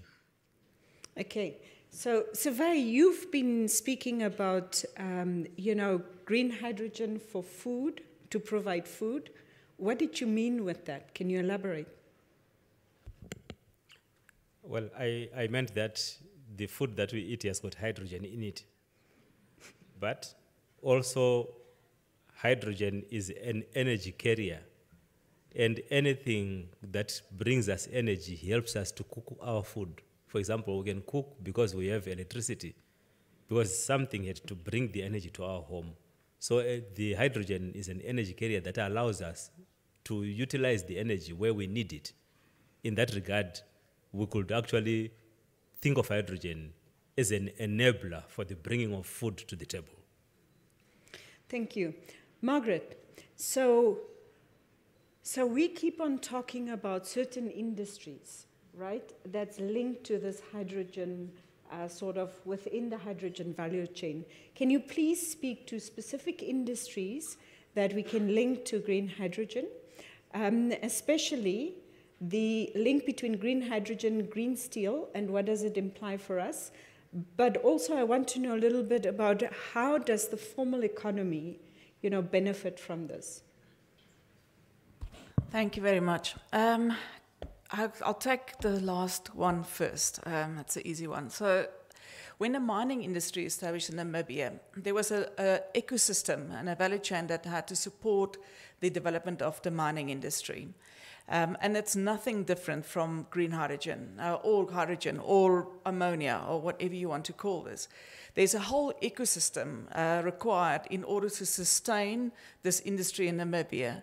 And very little, if you look at a big impact, or you look at a direct impact and an indirect impact and induced impact, the biggest impact actually lies with the indirect and the induced impact. And this is where industry doesn't necessarily have something to do with the green molecule, but support that manufacturing and utilization of that green molecule. And it goes from tourism to consultancy, to public participation, to accommodation and guest houses, to accountants and certification and moderators and etc. So for me, that is when we really look unpacking the value chain of Namibia, and we're going to talk about it tomorrow afternoon as well. We really need to look beyond just the core value chain and see how can we actually have this ecosystem in Namibia to support the industry. And if we don't develop that ecosystem, we will cannibalize other industry, which is for me is a two-edged sword. Coming back to direct iron reduction. So basically what it is, very simple. So when you have iron ore on a truck, you have that chunk of black iron that you see, or brown iron, consists of two components. It's ferrous atom and oxygen. So previously what we did is we took that iron, we shipped it all the way to China, we put it in a blast furnace, we added some coke to it. The carbon bind with the oxygen, you have CO2, and you have your reduced iron or your nice pure iron. What we can do in Namibia now, and this is for me the exciting part of this, is instead of shipping our iron ore to China, we can actually right here add hydrogen to it. It binds with the oxygen, it produces water, and we have that highly valuable hot briquetted iron or direct iron reduction. And we can skip the hot furnace in China or wherever it is. My apologies to the Chinese population. It is by example, and ship it directly to ThyssenKrupp's factory and utilize it there. So not only do the process did you reduce the carbon footprint, but also by cutting out some of the shipping requirements. Thank you. So talking about shipping, so Rajend, you mentioned, was it 3 options of transportation? Can you elaborate a little bit on that? Because you only touched on 1 or 2 of them. Yeah, so the 3 options that we've considered as ThyssenKrupp mean everyone talks about green ammonia, and by far green ammonia is actually the most viable way of transporting green hydrogen. you know, and before I go into that, let's just talk about the other options very quickly. The two other options that exist is to liquefy, of course, hydrogen and transport it as a liquid. But it always becomes energy intensive. So you're using renewable energy, then you're using it to liquefy you're using it to generate hydrogen, and then you're doing liquefaction. You know, it's expensive. The other one is the LOHC, which I mentioned, which is the liquid organic hydrogen carriers. Now, this is it's at its infancy, and it's an expensive, energy-intensive reaction as well, and it's not really proven at large scale. So, which leaves green ammonia. We've done a lot of work or studies looking at green ammonia, and if you look at green ammonia at anything above 6,000 kilometers, you know, there's no other option but to transport hydrogen in the form of green ammonia. And it's just because you get between 10 and 15% losses as well when you transport in the form of hydrogen. Yeah. Thank you.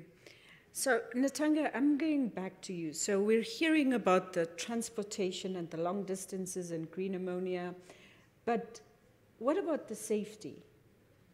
The safety aspects of handling it all, of storing it, etc. Yeah, I think one of the things that has not been touched in this green hydrogen value chain is the safety, and we should not put the black light on the safety part of the hydrogen, because things can start to turn wrong if you don't consider that aspect. So we need to consider the material compatibility of hydrogen. So not only any material that you can use and put hydrogen there and ship or transport it somewhere, because hydrogen, they have a phenomenon that is called hydrogen degradation. So when hydrogen is put into a material like a pipe or a tank, it enters, it penetrates the materials, and depends on the material compatibility, such a material can easily the hydrogen can easily be able to ship out, and that's not a good thing. So what you need is the material that is able to hold hydrogen, and this is achieved through material testing. And I think at UNAM we have a good collaboration with BAM. It's a testing institution that we are working together to look at these materials that are able to hold hydrogen for a certain period of time sustainably. So it's really a very good point.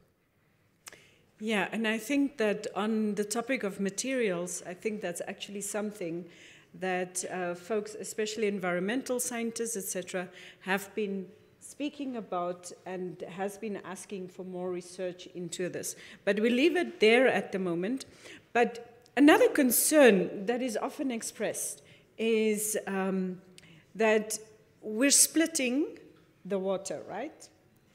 So now we are releasing so much of the oxygen into the air. Do we have, is there a danger to that, Savai? The important thing is to realize that there are some cycles that are natural. We have the carbon cycle, the oxygen cycle, or the water cycle, hydrogen included. And whenever you are producing something and you are then utilizing, you are releasing an exhaust. If it was utilizing hydrogen, then the exhaust is water. And then we will start to increase maybe the amount of water into the atmosphere. I think that's where your question is going, whether it's a problem to release a lot of water vapor into the atmosphere in comparison to releasing a lot of carbon dioxide like what we are doing now. We all know that carbon dioxide is a greenhouse gas.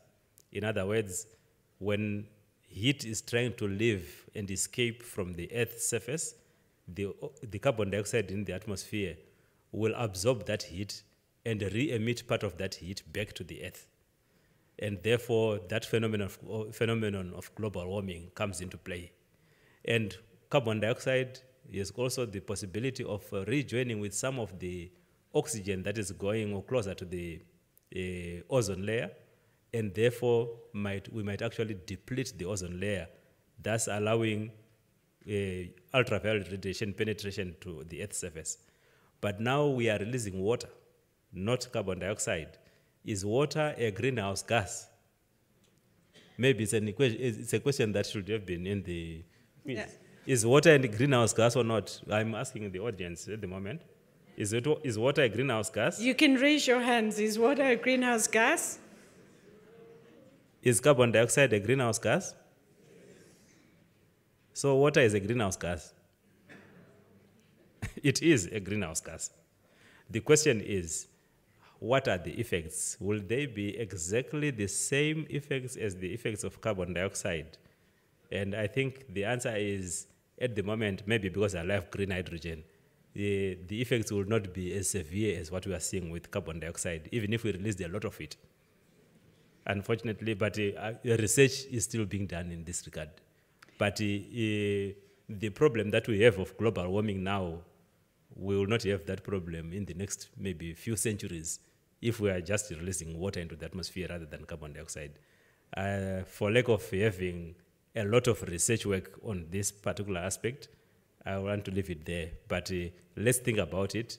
Water is a greenhouse gas, but with less effect than carbon dioxide. Thank you. So, Margaret, what are our key challenges in making, storing, piping, shipping green hydrogen? Well, as I have illustrated, hydrogen is not at all dense. It is very difficult to bring it down to a liquefied format.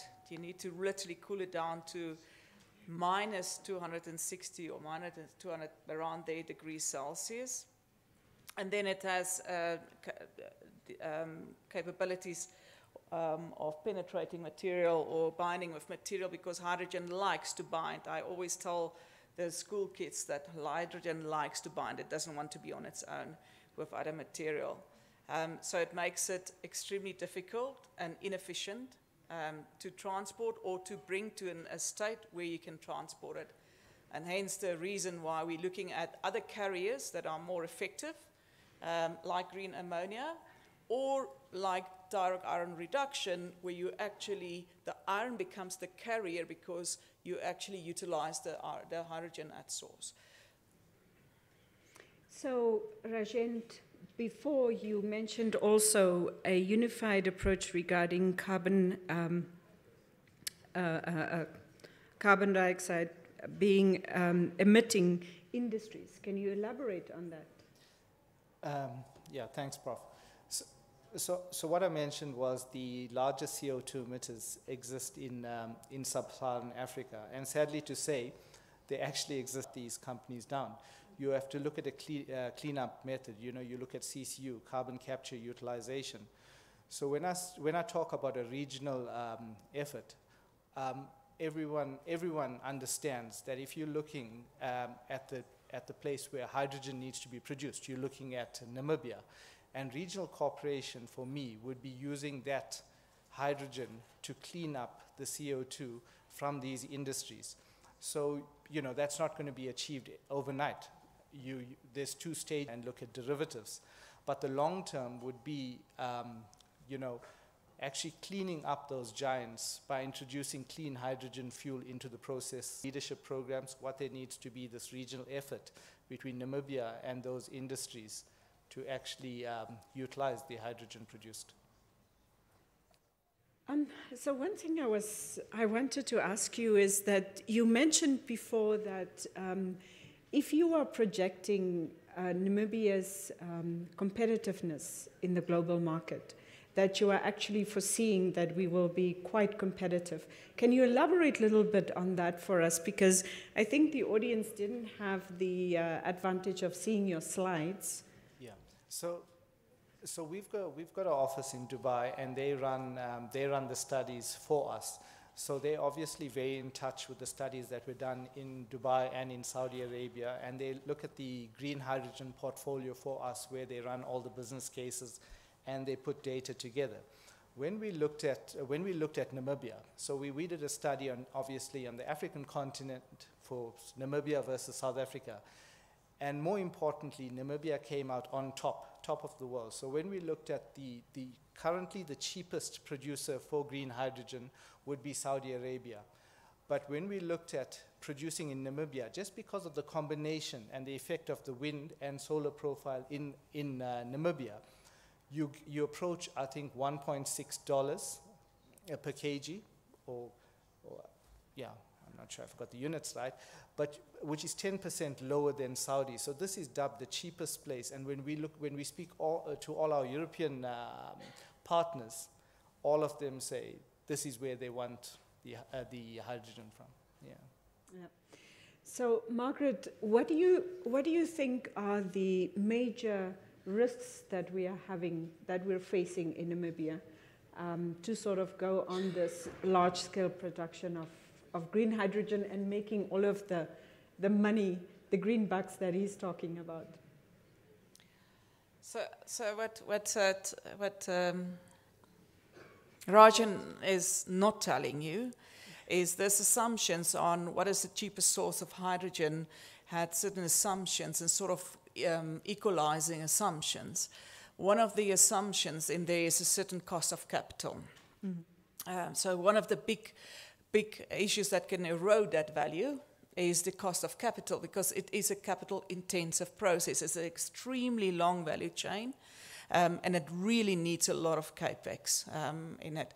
I think a 5 gigawatt, I think Thomas is here from Hyphen, 5 gigawatt, are you guys talking about 7 gigawatts, $7 billion US? I think it's the numbers being thrown around. I don't even know how many zeros are there in a billion, to be honest.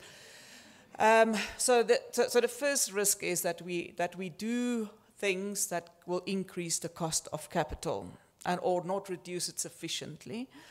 The second component is the extreme, because of the size of this, the macroeconomic impact on our economy when we start talking about outflows of money and balance of payments. So I'm dabbing a little bit into the Central Bank of Namibia as we're here. This type of money, this project is more than our GDP or very close to our GDP. So you can imagine, and if you talk about these short construction times, there's a lot of money flowing out, and are we ready for that outflow? The third component for me, and then I'm going to stick to it, there are so many negatives and we can solve this. This is not problems, this is challenges. The third component is what I touch on. If we as Namibians are not ready, whether it's to be employed, to invest, or to be contracted, we will start cannibalizing sister industries like the mining industry, and we will face a skills shortage, and skills will flow in because it's not driven by us, it's driven globally. Skills will flow in, we will have more people. And then if you take a small town like Lüderitz, and you have all those people in flow there without proper planning, it can just spell one thing: disaster. So yes, we need to plan, and we need to start plan now. We need to start to train now. We need to get ready as Namibians now, and we need to roll up our sleeves and get cracking. Okay, and I see that I'm at 1:15. So I am going to take this because I have the floor. And within a minute, half a minute, Sivai, can you please tell me, are we going to export all of it, or are we going to keep some of it here? Because from some quarters we hear that, you know, is Namibia just going to be exporting to Europe and just feeding Europe? What's your take on it? I think we are informed better if we think of the size of the project to be done by Hyphen, which is looking at 300,000 tons per year of hydrogen export. And 300,000 tons, even if we love to have a lot of hydrogen in Namibia, we will not be able to use it, even if we wanted it all. We are not ready to use the hydrogen in Namibia. So we need a market for that. So definitely, most of the hydrogen that will be produced, at least within only that project, will be exported. And we do have parts of that hydrogen that we could utilize here in Namibia. And those are the parts that we are saying, let's take advantage of the fact that we now have the hydrogen in our home let us now utilize that hydrogen ourselves, even if it means, especially for the power industry, electricity, if we can utilize it as storage of energy and utilize renewable energy during the day, capture the sun, make hydrogen, and then utilize the hydrogen as storage so that we can supply during the night or during low radiation times. This can be one utilization of hydrogen, which is local. And then, of course, all the other industries, like we were saying, Namibia already imports a lot of, or most of, or if not 100% of its hydrogen from South Africa. Thank you. Thank you. So, finally, Natangwe, can you please tell us, how can everybody sitting here and watching online, how can Namibians actually get more information about this project, but also about what skills they can access? And that will be it. 30 seconds. Yeah, thank you very much. At the one lunch hour seminars, that's where we exchange a lot of knowledge about hydrogen project. And I'm the coordinator for that, so you are welcome to contact me. Thank you. Thank you. That's it.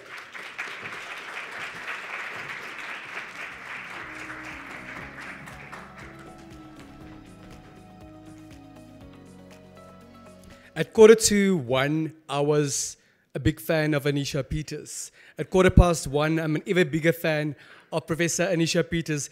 Let's please give her and her panel a huge round of applause.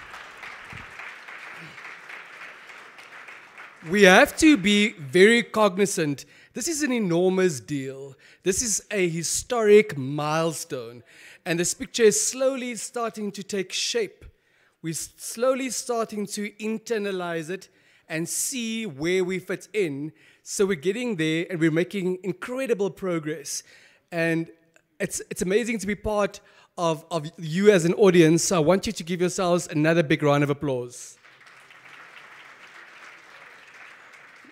What was touched on and referred to earlier is the importance of the legislative and regulatory framework. We need to know, are we operating within the confines of the law? Does the law even matter? What role does it play? Because we know that policy certainty is important. Investors will not put their money there where they don't observe policy certainty. So that's the nitty-gritty that we will get into after lunch. But I want to show to you how serious we are about green hydrogen. Even our lunch vouchers are printed on green paper. Can you see that? Can you see this? It is important that you see this. There are people outside those doors behind you with these green lunch vouchers. You need to collect your lunch vouchers, one per person, from those amazing human beings. For those people who already find themselves close to the restaurant or elsewhere, they will unfortunately have to make their way back here to get their vouchers. You're not allowed to take a voucher on behalf of a colleague, of a friend, or a fellow participant. You're not allowed to. You will, in fact, be penalized, and we will call on law enforcement to have you arrested. It's a very serious matter. I want us to have regard to the fact that time is a precious commodity. We need to be back here at exactly 2:15. Please, let's hold ourselves accountable. If you are enjoying lunch and Dr. van Dordere doesn't want to stop talking and networking at lunch, please say to him, sir, we need to get back and we need to be here at 2:15. Please hold yourselves and each other accountable.